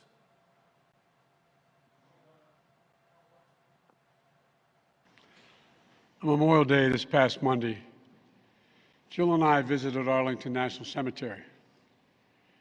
As we entered those hallowed grounds, we saw rows and rows of crosses among the rows of headstones with other emblems of belief, honoring those who paid the ultimate price on battlefields around the world. The day before, we visited Uvalde, Texas. In front of Robb Elementary School, we stood before 21 crosses for 19 third and fourth graders and 2 teachers.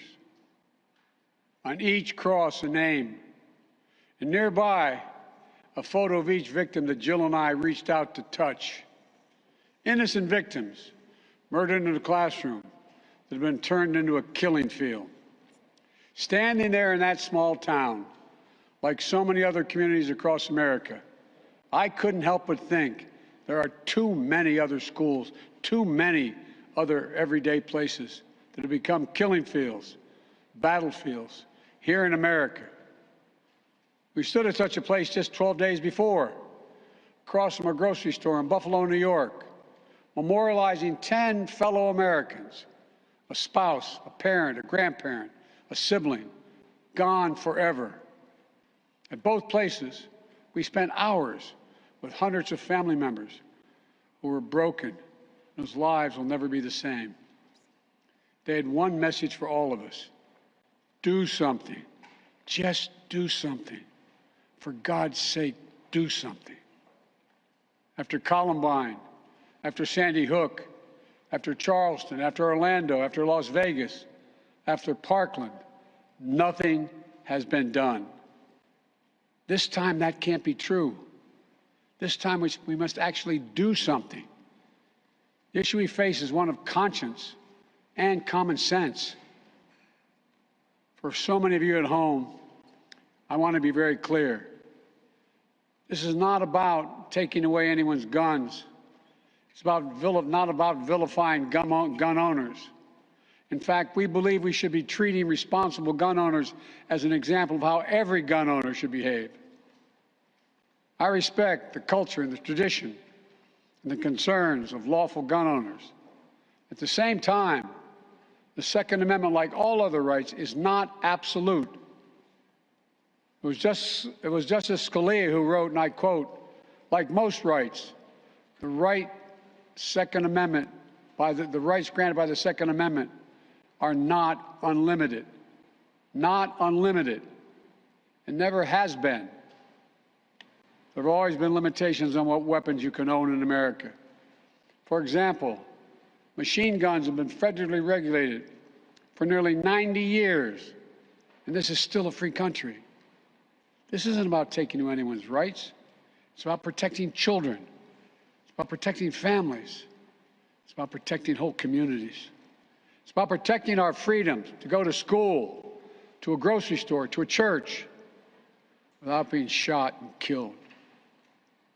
According to new data just released by the Center for Disease Control and Prevention, guns are the #1 killer of children in the United States of America. The #1 killer. More than car accidents, more than cancer. Over the last 2 decades, more school-age children have died from guns than on-duty police officers and active-duty military combined. Think about that. More kids than on-duty cops killed by guns. More kids than soldiers killed by guns. For God's sake, how much more carnage are we willing to accept? How many more innocent American lives must be taken before we say enough, enough? I know that we can't prevent every tragedy, but here's what I believe we have to do. Here's what the overwhelming majority of American people believe we must do. Here's what the families in Buffalo and Uvalde in Texas told us we must do. We need to ban assault weapons and high-capacity magazines. And if we can't ban assault weapons, then we should raise the age to purchase them from 18 to 21. Strengthen background checks, enact safe storage law and red flag laws. Repeal the immunity that protects gun manufacturers from liability. Address the mental health crisis, deepening the trauma of gun violence and as a consequence of that violence. These are rational, common sense measures. Here's what it all means. It all means this. We should reinstate the assault weapons ban on high-capacity magazines that we passed in 1994 with bipartisan support in Congress and the support of law enforcement. 9 categories of semi-automatic weapons were included in that ban, like AK-47s and AR-15s. And in the 10 years it was law, mass shootings went down. But after Republicans let the law expire in 2004, and those weapons were allowed to be sold again, mass shootings tripled. Those are the facts. A few years ago, the family of the inventor of the AR-15 said he would have been horrified to know that its design was being used to slaughter children and other innocent lives instead of being used as a military weapon on the battlefields as it was designed. That's what it was designed for. Enough. Enough. We should limit how many rounds a weapon can hold. Why in God's name should an ordinary citizen be able to purchase an assault weapon that holds 30-round magazines that let mass shooters fire hundreds of bullets in a matter of minutes? The damage was so devastating in Uvalde, parents had to do DNA swabs to identify the remains of their children. 9 and 10-year-old children. Enough. We should expand background checks to keep guns out of the hands of felons, fugitives, and those under restraining orders. Stronger background checks are something that the vast majority of Americans, including the majority of gun owners, agree on. I also believe we should have safe storage laws and personal liability for not locking up your gun. The shooter in Sandy Hook came from a home full of guns. They were too easy to access. That's how he got the weapons. The weapon he used to kill his mother and then murdered 26 people, including 20 first graders. If you own a weapon, you have a responsibility to secure it. Every responsible gun owner agrees to make sure no one else can have access to it, to lock it up, to have trigger locks. And if you don't, and something bad happens, you should be held responsible. We should also have national red flag laws so that a parent, a teacher, a counselor can flag for a court that a child, a student, a patient is exhibiting violent tendencies, threatening classmates, or experiencing suicidal thoughts, it makes them a danger to themselves or to others. 19 states in the District of Columbia have red flag laws. The Delaware law is named after my son, Attorney General Beau Biden. Fort Hood, Texas, 2009, 13 dead and more than 30 injured. Marjorie Stoneman Douglas High School in Parkland, Florida, 2018, 17 dead, 17 injured. In both places, countless others suffering with invisible wounds. Red flag laws could have stopped both these shooters. In Uvalde, the shooter was 17 when he asked his sister to buy him an assault weapon. Knowing he'd be denied because he was too young to purchase one himself, she refused. But as soon as he turned 18, he purchased 2 assault weapons for himself.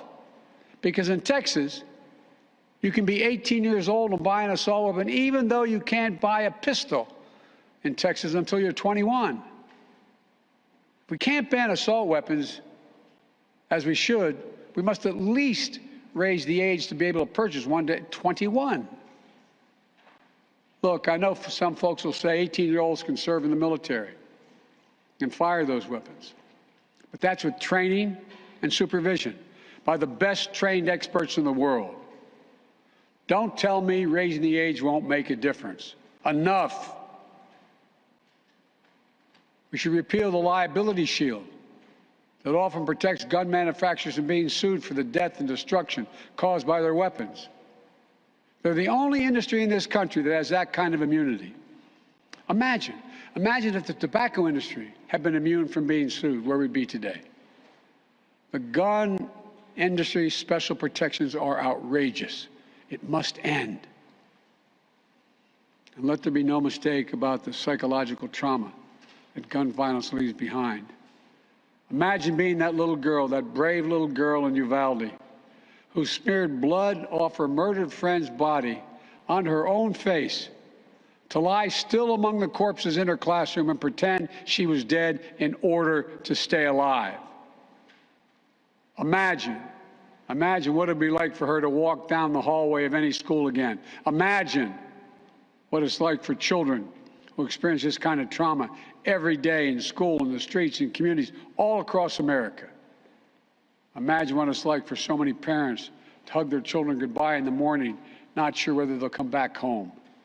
Unfortunately, too many people don't have to imagine that at all. Even before the pandemic, young people were already hurting. There's a serious youth mental health crisis in this country. We have to do something about it. That's why mental health is the heart of my unity agenda that I laid out in the State of the Union address this year. We must provide more school counselors, more school nurses, more mental health services for students and for teachers, more people volunteering as mentors to help young people succeed, more privacy protection and resources to keep kids safe from the harms of social media. This unity agenda won't fully heal the wounded souls, but it will help. It matters. I just told you what I'd do. The question now is, what will the Congress do? The House of Representatives has already passed key measures we need. Expanding background checks to cover nearly all gun sales, including at gun shows and online sales. Getting rid of the loophole that allows a gun sale to go through after 3 business days, even if the background check has not been completed. And the House is planning even more action next week. Safe storage requirements, the banning of high-capacity magazines, raising the age to buy an assault weapon to 21, federal red flag law, codifying my ban on ghost guns that don't have serial numbers and can't be traced, and tougher laws to prevent gun trafficking and straw purchases. This time, we have to take the time to do something. And this time, it's time for the Senate to do something. But as we know, in order to get anything done in the Senate, we need a minimum of 10 Republican senators. I support the bipartisan efforts that include a small group of Democrats and Republican senators trying to find a way. But my God, the fact that the majority of the Senate Republicans don't want any of these proposals even to be debated or come up for a vote, I find unconscionable. We can't fail the American people again. Since Uvalde, just over a week ago, there have been 20 other mass shootings in America, each with 4 or more people killed or injured, including yesterday at a hospital in Tulsa, Oklahoma. A shooter deliberately targeted a surgeon using an assault weapon he bought just a few hours before his rampage that left the surgeon, another doctor, a receptionist, and a patient dead and many more injured. That doesn't count the carnage we see every single day. It doesn't make the headlines. I've been in this fight for a long time. I know how hard it is, but I'll never give up. And if Congress fails, I believe this time a majority of the American people won't give up either. I believe the majority of you will act to turn your outrage into making this issue central to your vote. Enough, enough, enough. Over the next 17 days, the families in Uvalde will continue burying their dead. It will take that long in part because it's a town where everyone knows everyone. And day by day, they will honor each one they lost. Jill and I met with the owner and staff of the funeral home as being strong to take care of their own. And the people of Uvalde mourn as they do over the next 17 days. What will we be doing as a nation? Jill and I met with the sister of the teacher who was murdered and whose husband died of a heart attack 2 days later, leaving behind 4 beautiful orphaned children, all now orphaned. The sister asked us, what could she say? What could she tell her nieces and nephews? It's the most heartbreaking moments that I can remember. All I could think to say was, I told her to hold them tight. Hold them tight. After visiting the school, we attended Mass at Sacred Heart Catholic Church with Father Eddie. In the pews, families and friends held each other tightly. As Archbishop Gustavo spoke, he asked the children in attendance to come up on the altar and sit in the altar with him as he spoke. There wasn't enough room, so Mom and her young son sat next to Jill and me in the first pew. And as we left the church, a grandmother who had just lost her granddaughter passed me a handwritten letter.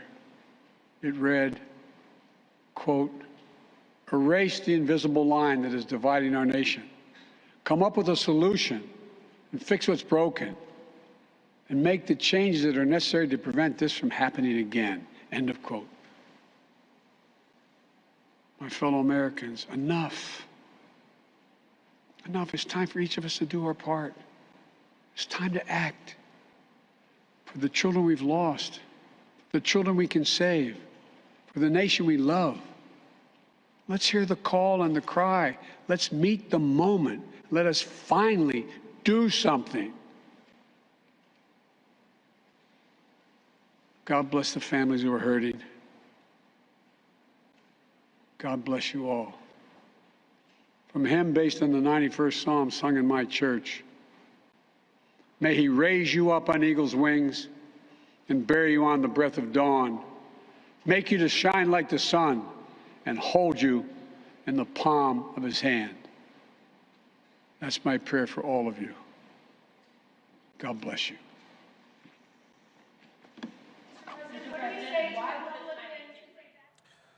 Folks, as you see the president walking out, there are 56 candles that are on the floor there representing the 50 states and 6 territories that are affected by gun violence. We go back to our panel. Also joining us is Tatiana Washington, who's an organizer for March for Our Lives. She joins us from Milwaukee. The March for Our Lives was birthed out of the mass shooting at Marjory Stoneman Douglas High School in Parkland, Florida on February 14th, 2018. Tatiana, just to put this into context, this year, 3,044 members of the class of 2021 died as a result of gun violence. That's according to the lost class. What did you hear from what the president just said?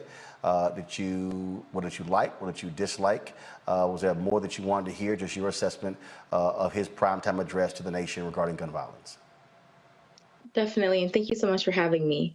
You know, I think a lot of people, and I think a lot of young people, especially us at March for Our Lives, you know, we started in 2018, and some of us were graduating high school, and now we're getting ready to graduate college or graduated college. And I think a lot of us, we're tired of just hearing words, and we really need action. You know, I definitely agree with President Biden. We do need to have a vote on background checks. 90% of Americans support universal background checks, and we need to see who is with us and who isn't with us so we can start and mobilize against them and really vote them out. Reese, I'm looking at comments in our chat room, and people are saying, I'm bored by this. This is not impressive. I want to hear more. He should do more. He should sign an executive order. But people have to understand, first of all, people have to understand you can't sign an executive order for everything. That's first. He's been consistently saying that Congress has to actually pass laws that affect this. That's also what I think there's so many people are not understanding the reality of civics and the different branches of the federal government. Definitely. But we know that people don't understand the way that laws are made or obstructed. In the case of Republicans, what they've been doing since Obama and Mitch McConnell pledged to make Obama a one-term president, and has been bragging even this week about blocking Merrick Garland from the Supreme Court. I think the problem is people really don't know the severity of the obstruction that's capable, or, you know, that Republicans are able to get away with because of arcane Senate rules like the filibuster. And there are not the votes there to overturn it. And so the challenge is still, how do you do what you say needs to be done? And I don't think that President Biden really introduced anything new there. I appreciated that he did specifically call out the Republicans, and he gave, oh, you know, it's unconscionable. And he gave a little, oh, gosh, you know, that's terrible. But I did not hear anything rousing to get people out into the streets, to move the needle. This was not a needle moving speech. I listened to his speech that he gave shortly after Uvalde, which was not a primetime speech. And it was much of the same content in this speech tonight. So it was a Biden speech. It was a POTUS speech. I mean, it's not going to move hardly anybody. And people that hate you criticizing President Biden or criticizing the Democrats are going to complain about people who did not find much inspiring about that. But it's not the people who already like President Biden. It's not the people that are already voting Democrats that you have to worry about mobilizing and shaking out of their complacency or apathy or their belief that nothing can be done. It's those who are really just very casually viewing things, those who did not have a deep understanding of civics, that you got to find a way to wake the hell up and see what's on the ballot and what's at stake here.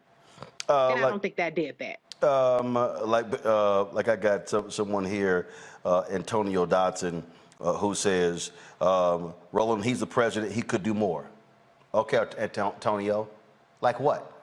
And Tatiana, I think that is the reality that we're living in. There are we do not live in a dictatorship. There are limitations in terms of what the president can do.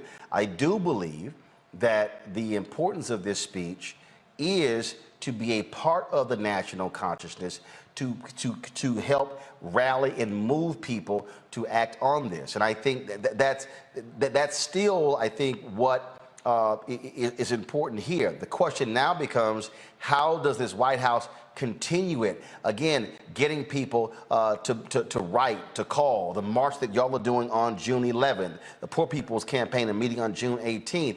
You have to move people to act. If they are flooding the United States Senate with phone calls and emails, if people are coming to the nation's capital, that's a part of it. But if there has to be sort of that groundswell of support and pressure, they have to feel it to get them to move. Definitely, for sure. And, I think really, a vote on universal background checks is the floor and it's the bare minimum that they can do. Again, this is something that 90% of Americans support. And we know that really to end this epidemic, we're going to have to reimagine our world, right? This is not just about guns itself. It's about addressing those root causes of poverty and armed supremacy and mental health and so much more. And we really need something bold and transformative and something that centers community and embraces people in, and really that's centered around love and care for people. And I will also say that something that March for Our Lives has been pushing for is asking President Biden to appoint someone that's a national director of gun violence prevention.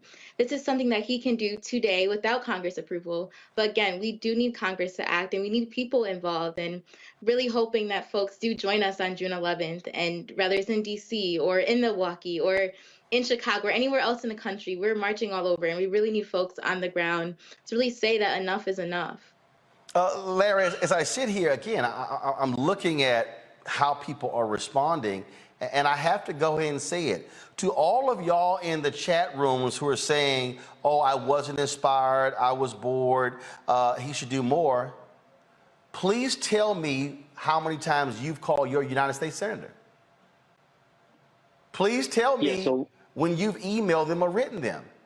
I mean, Tatiana, they're out there doing the work. Shannon Watts and Mom's Demand, they're doing the work. But part of this issue here, Larry, is that there are too many people who are like, oh, something has to be done, but they won't even pick the phone up or even say, I'm going to call my U.S. Senator every day at 10 a.m. Every day I'm going to call, and I'm going to get 10 or 20 people to do the exact same thing. Public pressure is the only thing that is going to get them to act. Roland, that's a really important point. So I'm going to give you some insight from a staffer's perspective. When we got emails or phone calls consistently from voters from my boss's district about an issue, it was my responsibility to bring it to his attention and ensure he got reelected. So if that pressure does work, if you keep calling, keep emailing, and when you have these town halls, et cetera, whether it's virtual or in person, we just saw Senator Grassley just the last couple of days, people asking him about this issue relating to guns and violence in America. When you begin to challenge public officials on these issues, you make them nervous, and particularly if they're up for re-election.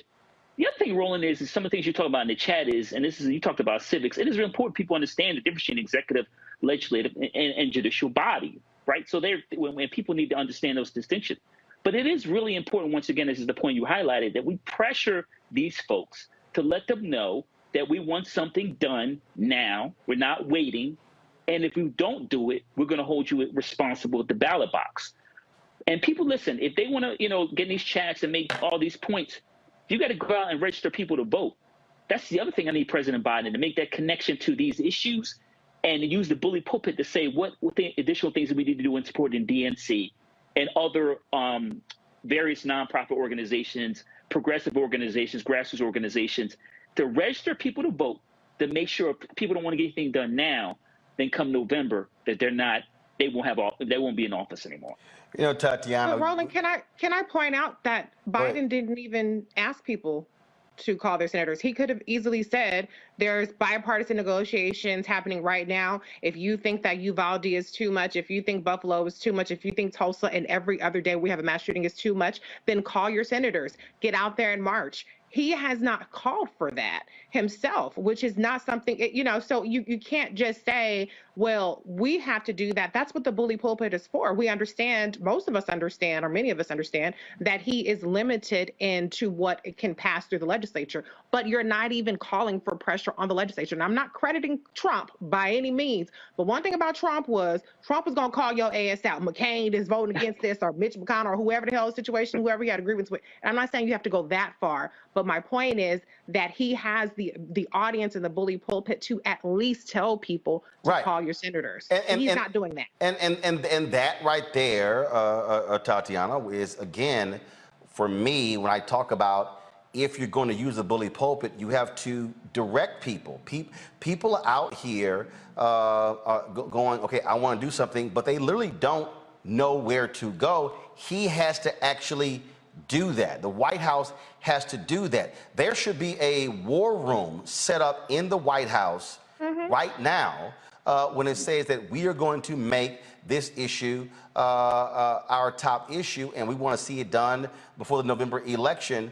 And again, Tatiana, that to me is, I think, yes, what he has to say and keep saying on a constant basis. Definitely. And I would also say to the folks that are saying they don't feel inspired, what is it going to take? You know, so many of us in this movement have been personally impacted by gun violence. In 2017, I lost my aunt in a murder-suicide at the hands of her husband. That's really why I got involved. And you hear these stories from so many people all around the country. I honestly don't know that many people that haven't been directly impacted by gun violence. And I want to make sure that we stop this and making sure that we're not all collectively living with this trauma.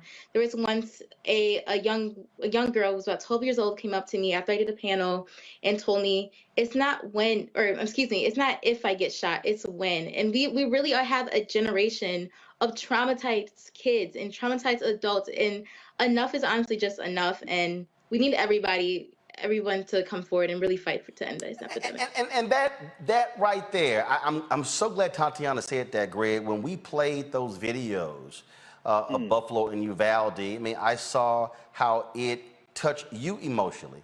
And so when somebody says, I need to be inspired, that's the whole point of you seeing the videos.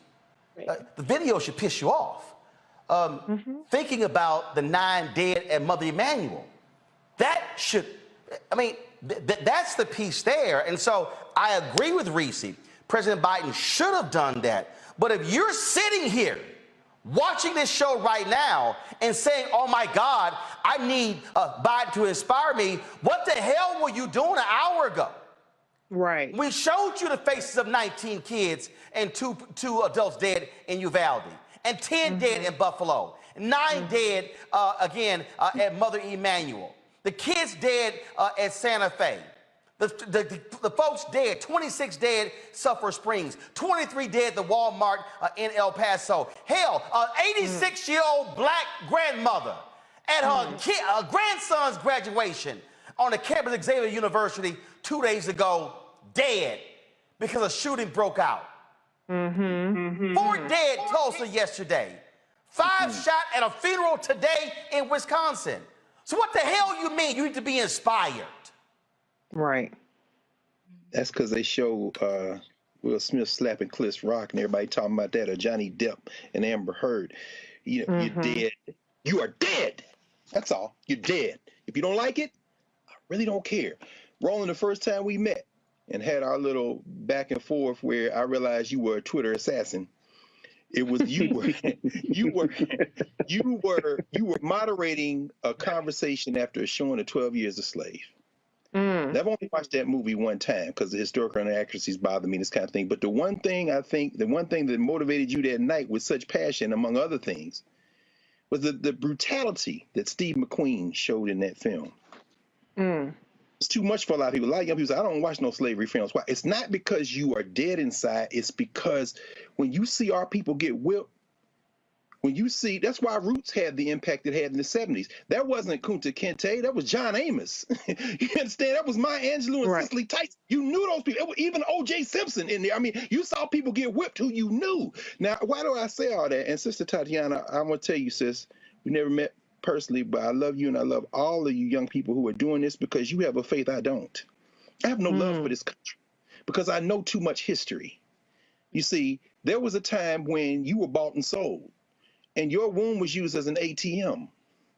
And the violence that caused that persists. This criminal enterprise was founded on this kind of violence. And it's not going to go away until we end it. Now, so I guess when you said that, Tatiana, I saw Joe Biden walk out there, and I don't know whether the Democratic National Convention is going to be in New York, Chicago, Atlanta. Those are the 3 major cities. But wherever it is, it could be years from now when you are sitting in your office or you're a federal judge or you overseas doing something, you may look back and say, that was the moment that the Democrats lost the midterm elections and lost the election of 2024. Because in that moment, Joe Biden could have at least appointed a czar, as you say.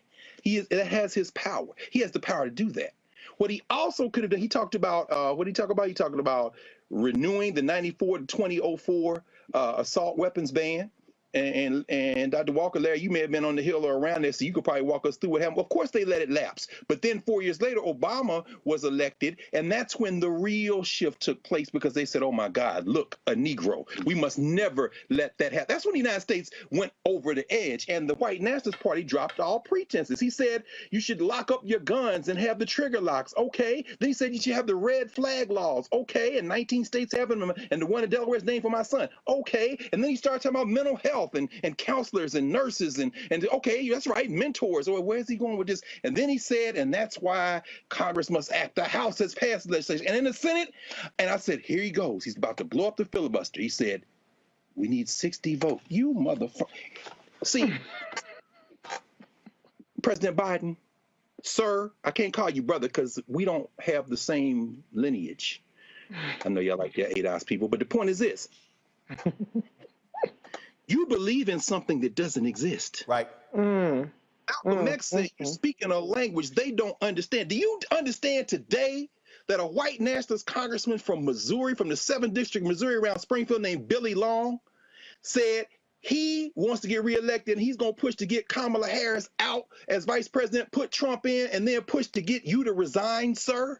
It's absurd, but he also said today that the gun violence, he said that's because there's no respect for life in America. And guess what he blamed it on? He said a woman's right to choose to terminate a pregnancy. Abortion is the reason for gun violence. These white boys are playing for the whole ball of wax, and you still talking as if this is a nation. You're the president of the damn United States of America. You may have lost the election tonight, but only thing that might save you is the people in the United States of America, including apparently too many people in this chat, have the memory of a fruit fly. So they're not going to remember tonight that when faced with a moment when you could have decisively said, we're going to need to blow up the filibuster. I'm talking to you, Joe Manchin, and I'm talking to you, Kristen Sinema, tonight. Enough is enough. Instead of saying that, or instead of saying, as you just heard Tatiana say, and these young people have been organizing since before Sandy Hook, since before Marjorie Stoneman, but they in the streets. And you could have said tonight, I'm appointing a czar, and they're going to coordinate all federal policy, and I'm going to do everything in my power. We've already teed up, and tomorrow you're going to see me sign these orders. In other words, you could have done that, but instead of that, you went through all the things you want. Then you held up those babies that you talked about and those elders you talked about, and you said it takes 60 votes. No, it don't take 60. Larry, tell them that's a Senate rule. No. You swung and you missed tonight, Joe. There are things you could have done. This young lady right here told you right now one of the things you could have done, and that would have cost you nothing. I'm sorry, Roland. I'm done. Thank you, Tatiana. Thank you. Tatiana, I got to speak to this. There are folks who are not very interesting. Because the previous conversation we had, one guy was like, see, there you go. We talking about reparations, and Roland, you switched to voting for Democrats. And then I had someone said, on the gun issue, you caping for Democrats. When the U.S. House passed a bill a week ago dealing with domestic terrorism in the aftermath of Buffalo, one Republican voted for the bill. It passed because Democrats voted for it. When the House passed a bill to stop price gouging of gas, no Republicans voted for it. When the House passed a bill to spend $28 or $30 million to deal with baby formula, no Republicans voted for the bill. Republicans in this session voted against the John Lewis Act. Republicans in this session voted against the For the People Act.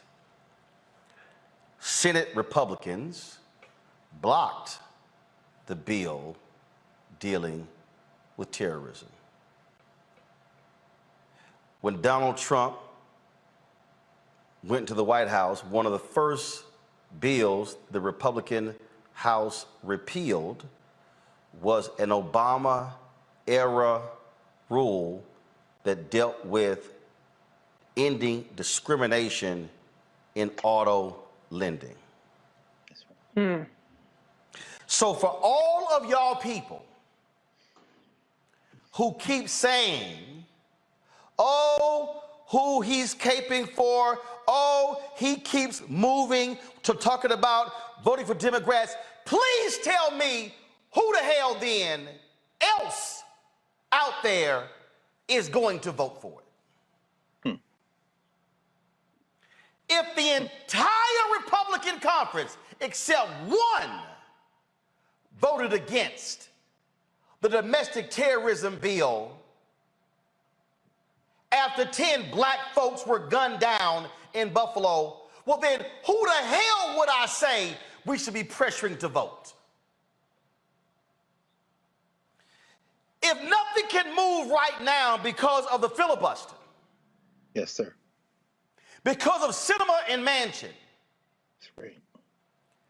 and if that means that Tim Ryan gets elected in Ohio, and Sheriff Beasley in North Carolina, and Fetterman in Pennsylvania, and Demings in Florida, and Warnock gets reelected in Georgia, and Kelly gets reelected in Arizona, and Democrats hold the seats in Nevada and New Hampshire, and if Mandela Barnes wins the Democratic nomination in Wisconsin and then beats Senator Ron Johnson in November. And if folks mobilize black people and poor white people in Kentucky and Charles Booker takes out Rand Paul, if we register 100,000 black people in Louisiana and puts Gary Chambers in position to beat Senator John Kennedy, then we're talking about 55-45, 57-43, and then Sinema and Manchin that both are negated. So tell me who the hell else there is to support. Teach. You cannot sit here on Twitter and on YouTube and Facebook and go, all you talk about is vote for Democrats, when the opposition don't give a damn about your black ass. But you want to sit your Simple Simon ass at home. Oh, who you caping for? But you say you want gun laws. But you say you want the Voting Rights Act. But you say you want gas prices lowered. But you say you want all type of things. Please, by all means, tell me what magical, mystical, political party there exists out there where there are a group of votes that is going to get done other than what is sitting before us. Please, by all means, tell me where they are so I can invite them on the show. Because the reality, Tatiana, if there's only one party where we can be applying pressure to pass something, and they control the House right now and control the Senate, that's what we should be doing. Because here's what we do know.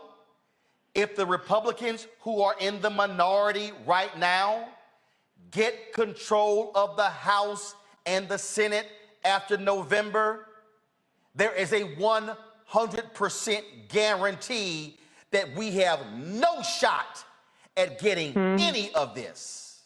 Go ahead. Yeah, and I think that's why we're really pushing and hoping, for folks to come out with us in March on June 11th. If you're interested and not in the DC area, text March to 954-954, and really hoping that Senator Schumer will call for a vote on background checks. We need to see who the folks that are with us and who aren't with us so we can start mobilizing against them. And that's something that we know that we can do, right? Our communities have a disproportionate or vote in high record turnout, so do young people, and we know that we can mobilize against these folks, and we need to see who's with us on this. Again, this is something that is so simple, it's so basic. It's getting a vote on universal background check. It's something that needs to be done, and it's literally the floor for anything for gun violence prevention. It is so easy. It's one thing that can definitely save lives, but it's not the only thing that we can do, and it's something that just needs to be done. That's right, sis. Right. Again, put the graphic up, please, folks. The march is taking place on June 11th here in the nation's capital. You can text March to 954-954. It is the March for Our Lives. They marched in 2018. They are going to be out there again, and I'm going to show y'all something. I showed this last night. Again, for all of the simple Simons out there who don't quite understand what I'm talking about when we talk about voting. There was a piece in one of the North Carolina newspapers, and they were talking about turnout. And for all of y'all who are sitting here right now, who are listening to me, and you're bitching and moaning in the chat, and oh my God, there you go, you talking about, oh my God, you talking about the Democrats, and oh my God, how we gotta voting for them. Again, it's abundantly clear who supports gun control or gun safety and those who don't. But I just showed y'all the graphic when they had the March for Our Lives 4 years ago. Y'all saw that, right? Yes. This is from the newspaper article that Reverend Barber was quoted in. I want you to pull it up. I want y'all to see this here. I showed this yesterday.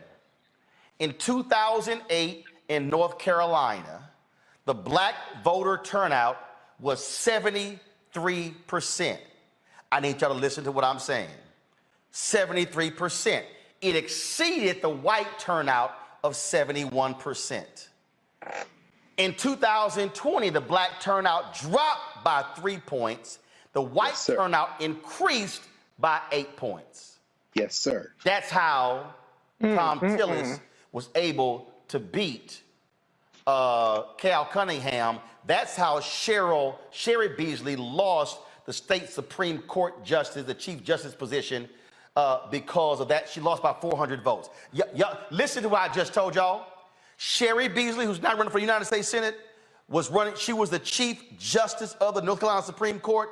She lost by 400 votes. Y'all, the 400 votes is in the 3% of fewer black people who voted in 2020 compared to 2008. But I want y'all to see something, because I told y'all where Tatiana and all of them were marching in 2018. That was a midterm election. Look at right there. In the last midterm election in 2018, just 48% black turnout.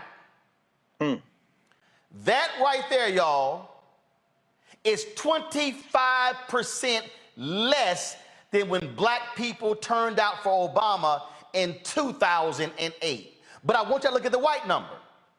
Only 56% of white people turned out in the 2018 midterm compared to 71%. That, y'all, is 15 points less. Guess what? Had black folks in the 2018 midterms matched their turnout in the 2008 election, black voters alone would have determined every statewide position in the state of North Carolina. That's right. So for all y'all sitting at home who like, oh, there you go, y'all, it's in the numbers. So for you get mad that I keep flipping it to voting, you cannot talk policy in America if you don't combine that with voting. Tatiana said the president can appoint someone, a national person dealing with guns. But what he laid out, all of those policy prescriptions, he said Congress has to pass those. So how you get mad because I'm bringing up the vote when that's how you get the policy? So if my fear, pull it back up, my fear is that we're going to see black turnout, 48–50% of the vote, far less than a motivated white turnout, and y'all going to be sitting here the day after the election, hemming and hawing, and then come January 2023, when the new Congress is sworn in, then y'all going to be in the same damn chat room. In the exact same chat room, talking about, oh, look at Jim Jordan, committee chair. Look at Matt Gaetz, committee chair. Oh, look at this Republican. And now all of a sudden, they're over this. And then you're going to be complaining about what didn't get passed. And then you're going to be saying, well, it's a doggone shame. And I'm going to sit here and say, did your ass vote? Did your cousin vote? Did your family vote? Your church member, your fraternity brother? ADOS, did you vote? FBA, because let me just go ahead and say this right now. ADOS, FBA, B1, y'all ain't getting a damn thing if Republicans control the House and the Senate. You can go ahead and write that in stone. Stone. Because there's not one Republican co-sponsor of H.R. 40. Not one. So if you want to get added to, hey man, you always talking about, oh, go over here. Numbers don't lie. But see, Tatiana is with us like the president said that little girl who smeared blood on her body is with us. So if you are that desperate because you need somebody to excite you, pull the numbers back up. Because see, y'all, 2008, when 73% of black people voted, in 2008, when 73% of black people voted, in 2008, when 73% of black people voted, in 2008, no, I need the other one, y'all. In 2008, guess what? They were excited. Right. They were excited. Right. Oh, Obama. Black people were so excited in North Carolina, they literally outvoted white people. And he won the state by 14,100 votes. 14,100. Some cities had 90% black turnout. Right. What I'm saying is, you can't get excited about hearing the story of a young girl smearing blood on her body and laying still so she don't get shot. But have the same damn enthusiasm you did for Obama. If you need to be inspired to vote, write the damn names down, the 9 black people killed in Charleston. If you need to be inspired, write down the 10 names of the black people killed in Buffalo. Since you need to be inspired. What I'm saying to y'all, you Simple Simons, you caping for the Democrats. If that was another party that was out there that supported these issues and they were in office, I'd be like, let's go. Boo. There ain't. See, I got to work with what I got. And what I'm saying right now, they don't want to hear that. It is an absolute fact that that march that Tatiana and those students are going to be on, put the graphic back up, at that march, ain't no Republicans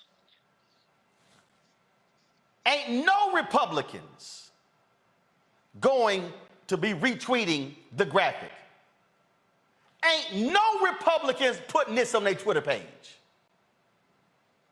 Ain't no Republicans going to be encouraging their constituents to go to this march on June 11th. But y'all go ahead and keep playing your games. And then you say, I don't know who you always caping for. These young people, black, white, Latino, Asian, Native American, Christian, Muslim, Jewish, Buddhist, atheist, gay, straight, east side, west coast, flyover states, south, don't matter. They are going to be coming together all across the country. So if you actually need to be inspired, watch them on June 11th and hear their stories. That's how we change. Tatiana, we appreciate it. Good luck. And we certainly will be there covering the event on June 11th. Thanks a lot. Thank you so much. Final comments. Larry, you first. Roland, these mass shootings are going to continue. We have to put folks' feet to the fire. We need true leadership from the executive branch. That includes President Biden, as we talked about, naming names. When you start calling people out by name. Reese talked about Donald Trump, and Lord knows it was a lot of crazy nonsense. But he would hold people accountable, and we have to start doing that. And like I said, calling people out by name. Reese.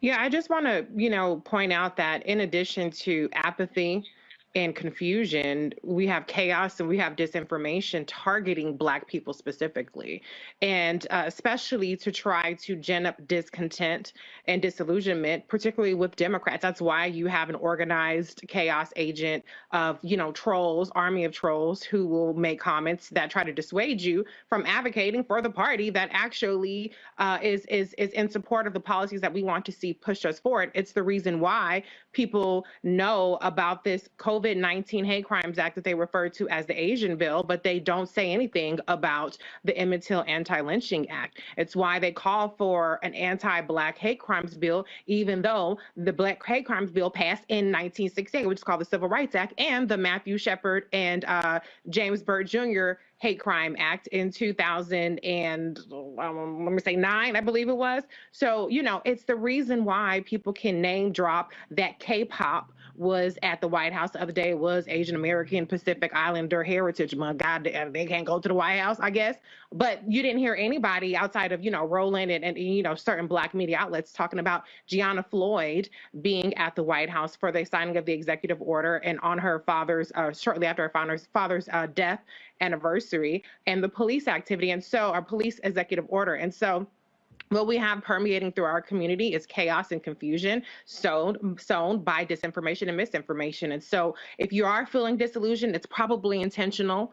And that's what we have to work on. We have to work on combating these narratives that are meant to suppress our enthusiasm or even suppress just our basic knowledge of the facts. So meant to try to get us to believe that nothing is being done or this group is getting something and we ain't getting nothing.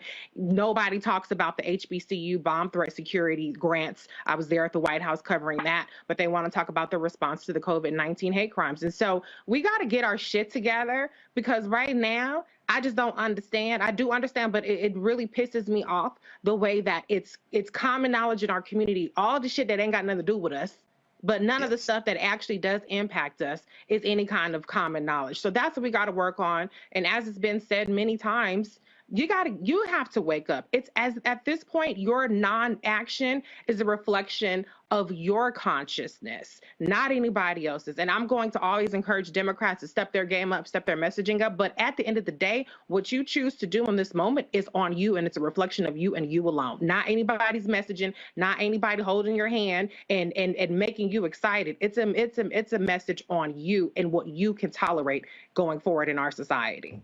Great. Right. That's right. Thank you, Reese. I'm gonna follow right along with you, sis. We are passionate with each other because of the trauma we've experienced together. And I think that's what's fueling the lineage stuff in California and the FBA, and all, it's all coming out of the trauma. We've been harmed. And so when we disagree with each other, it's very passionate. That's what's fueling some of this gun violence in places where it's black on black. We're next to each other and we're being harmed. So we harm ourselves. When you harm another black person, you harming yourself. That's that deep self-hatred expressing itself outward. And Roland, in your home state, brother, when you mentioned Texas a few minutes ago in terms of what we should do and how Beto is acting, and you evoked it. When you go to the 1920s, 30s, and 40s, those black people were up against the straight Klan in the white primary. There's a reason why those voting rights cases that come into the 1940s, 50s, and 60s, the white primaries, Nixon versus Allwright, Nixon versus... There's a reason why they came out of Texas. Why? Because black people still had the faint memory of the lash. And they bonded together and turned that pain into rage. And they organized and they broke the back of the white primaries. Those of you who say, well, the Republicans freed the slaves, go to hell. Y'all go read some history. Because those white nationalists left the Democratic Party as black people organized in the 40s, 50s, 60s, and they went into the Republican Party. This isn't about DNR, it's about power.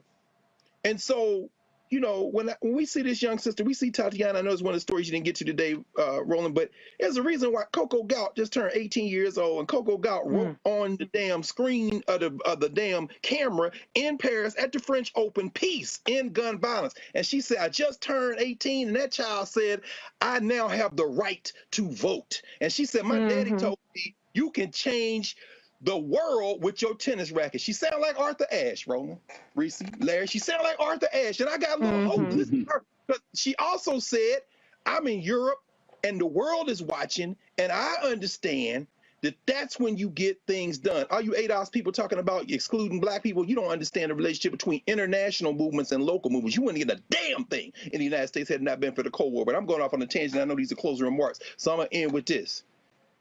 Charles Booker comes in to the Senate from Kentucky, and Roland did the litany.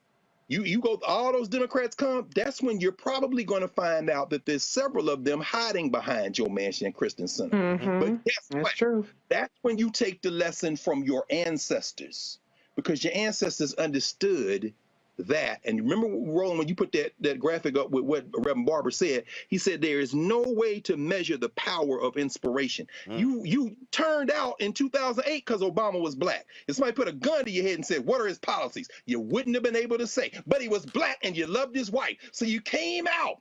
Guess who else came out? Them white boys who've been plotting to kill you since the damn civil rights movement of the 60s in a slow march to control the courts. Go look at Samuel Alito the night we was covering the election, and Alito was prepared to throw all the votes in Pennsylvania out. Y'all ain't read the damn opinion. I read the opinion. He said sequester the votes in case we have to revisit this. If it could have been close enough for them to steal that night, they'd have stole it. But guess what they've been doing the last few years? They've been putting their judges in place. They've been getting their secretaries of state in place. And they getting ready to run a cold-ass Boston. You think we attacking each other now? Wait till the misery comes in the midterms. This ain't about DNR. This is about self-defense. Please understand that those African people in Texas who couldn't vote in the 20s, 30s, and 40s and went to court, and then who got the right to vote, and then who got out in the street and spilled blood and got that legislation pushed through Congress, because the world was looking at them, including a lot of people who look like us, and say, we ain't doing business with y'all, arguing to people at the United Nations. Guess what? They didn't look at the struggle in terms of an election cycle. Nat King Cole didn't distract them from, and the last time I looked, Jack Robinson was in the street too. In other words, Coco Gaunt is returning to a tradition. She's not starting one. Stop looking at this. Turn off Johnny Depp. Turn off Chris Rock. Turn off all that bullshit. Turn off Versus. Turn off all the... And remember that your ancestors did not struggle in 2-week increments, in 6-month increments, in one election cycle increments. They long-range future, and damn it, you done dropped the damn baton. And I'm saying that in love, because I know we argue with each other because we love each other and we are in pain. So now, if we don't have more pain, you better get your black ass out there and vote. He's caping for the Democrats. I'm caping for black people. Don't be so stupid, because when they lose, it's your black ass that's going to get shot. Just remember that. I'm going to close it out with this, and it's picking up on what Greg just said, and we've been warning y'all about this. So don't act brand new. Mm-hmm. Vanity Fair has a piece that says, Steve Bannon's election takeover dream is starting to take shape. Recordings obtained by Politico suggest the GOP is embracing the precinct strategy promoted by the former Trump advisor and right-wing podcast host, a plan that could lead to chaos at the polls in November. Yep. I'm just going to read this. Embracing the precinct strategy promoted by Steve Bannon, the GOP is reportedly preparing to sow chaos in the 2022 election by creating an army of poll workers and Republican lawyers to challenge voters in Democratic precincts.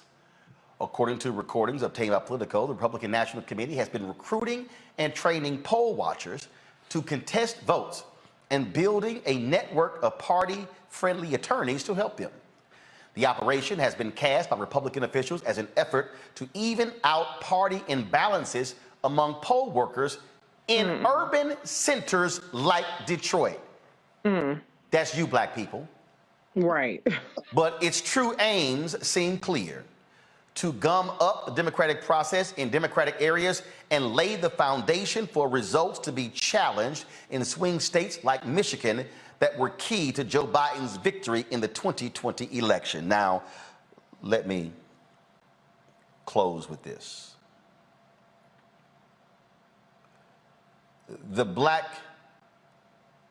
Republican former chief of the Detroit Police Department was the leading candidate to win the party's nomination when they have the primary.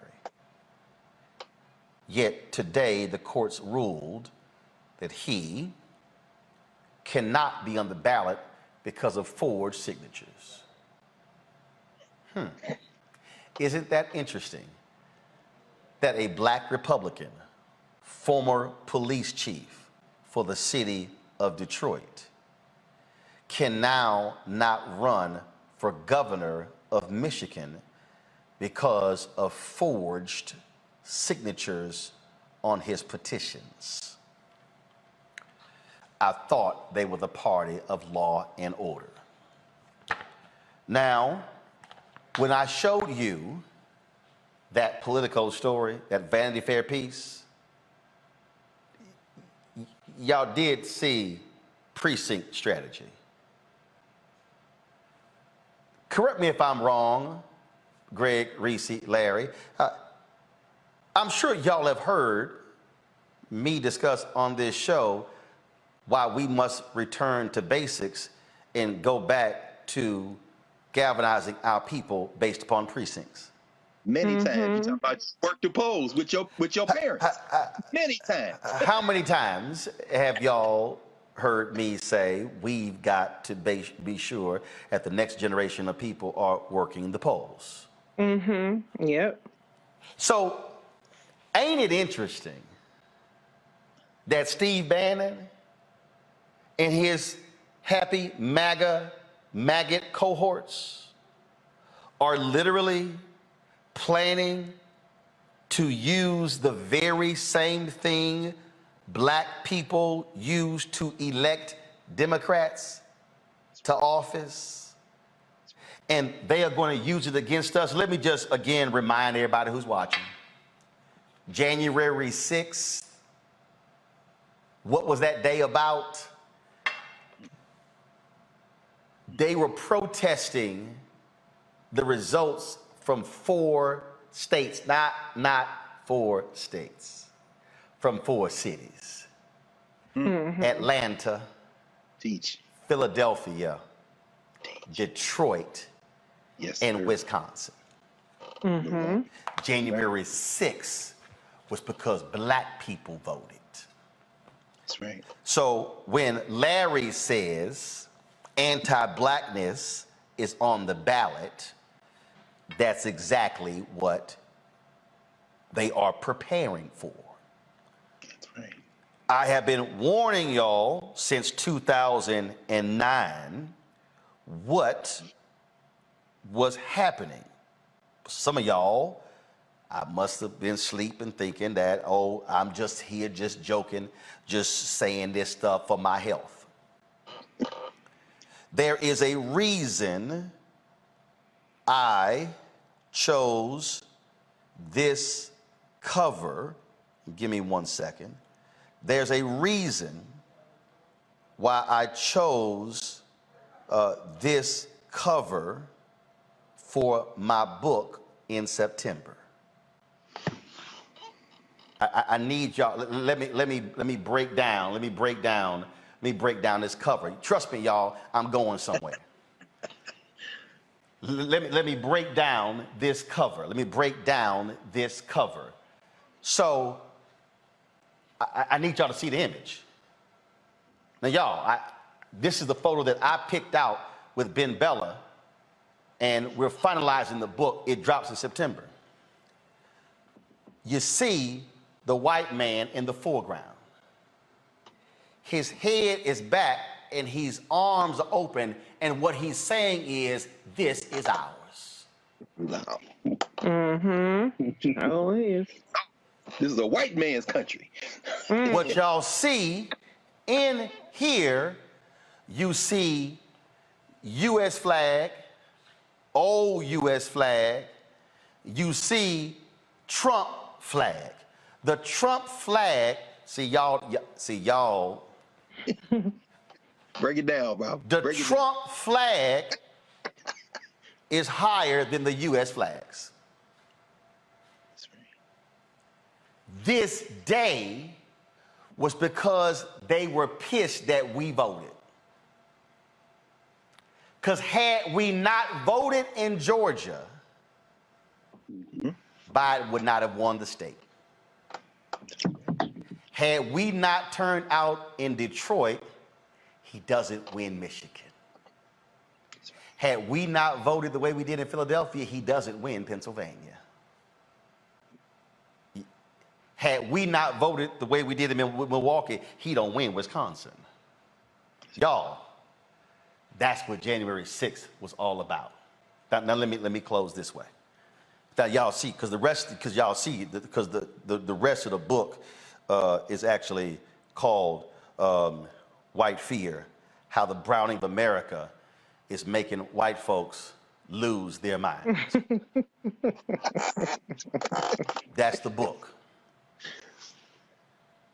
I'm trying to get y'all, and it drops in September, so I'm trying to get y'all to understand, for your simple Simons who keep saying, oh man, you try to get this, I mean, we ain't trying to do that, and we trying to get. Greg has said it. They are coming for us. Yeah. They are afraid of our growing power. That's right. They are angry that we have been using our power. Y'all need to understand the largest group in the Democratic House is the Congressional Black Caucus. Yes. And a lot of y'all saying they don't do this, they don't do that, but you ain't know what the hell they doing because you know who the hell represents you. But I am warning y'all today at 8:43 p.m. on June 2nd, 2022, that if y'all keep up these antics and y'all keep falling for the disinformation and you keep spreading the misinformation and you keep, and I'm not saying you don't hold anybody accountable, because if you heard what I said about Biden the last couple of days, today's speech was a part of that, but it should have gone harder than that. But I need y'all to understand something. What they have in store for us is something you in this generation has never seen. That's right. Facts. Your mom and daddy have. Your grandparents have. But you ain't never seen it. And in fact, I dare say what they have planned is far more sadistic than Jim Crow. Yep. Because they're going to do it with some people who look like us. That's right. And there are a number of modern-day Isaiah T. Montgomerys in the Republican Party. Oh, yeah. Senator Tim Scott is one of them. Vernon Jones is one of them. Oh, there are others. Clarence Thomas is one of them. But I am warning you. Play games and find out, see what happens. And I know some of y'all saying, oh man, you're trying to scare us into voting for Democrat. No, what I'm trying to do is, I'm trying to scare your ass to vote for your children's children. Yes, sir. Because you're voting for Tatiana. I'm voting for 9 nieces, 4 nephews. That's right. And so since some of y'all, oh, I need to be inspired. We've shown you Buffalo, we've shown you Uvalde. We're going to end the show remembering 9 who can't vote. 9 who will not be at Essence Festival. 9 who will not be at the family reunions. If you need a reason to vote, if you need a reason to fight for gun safety, if you need a reason to fight, remember Emmanuel 9.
I'm not afraid.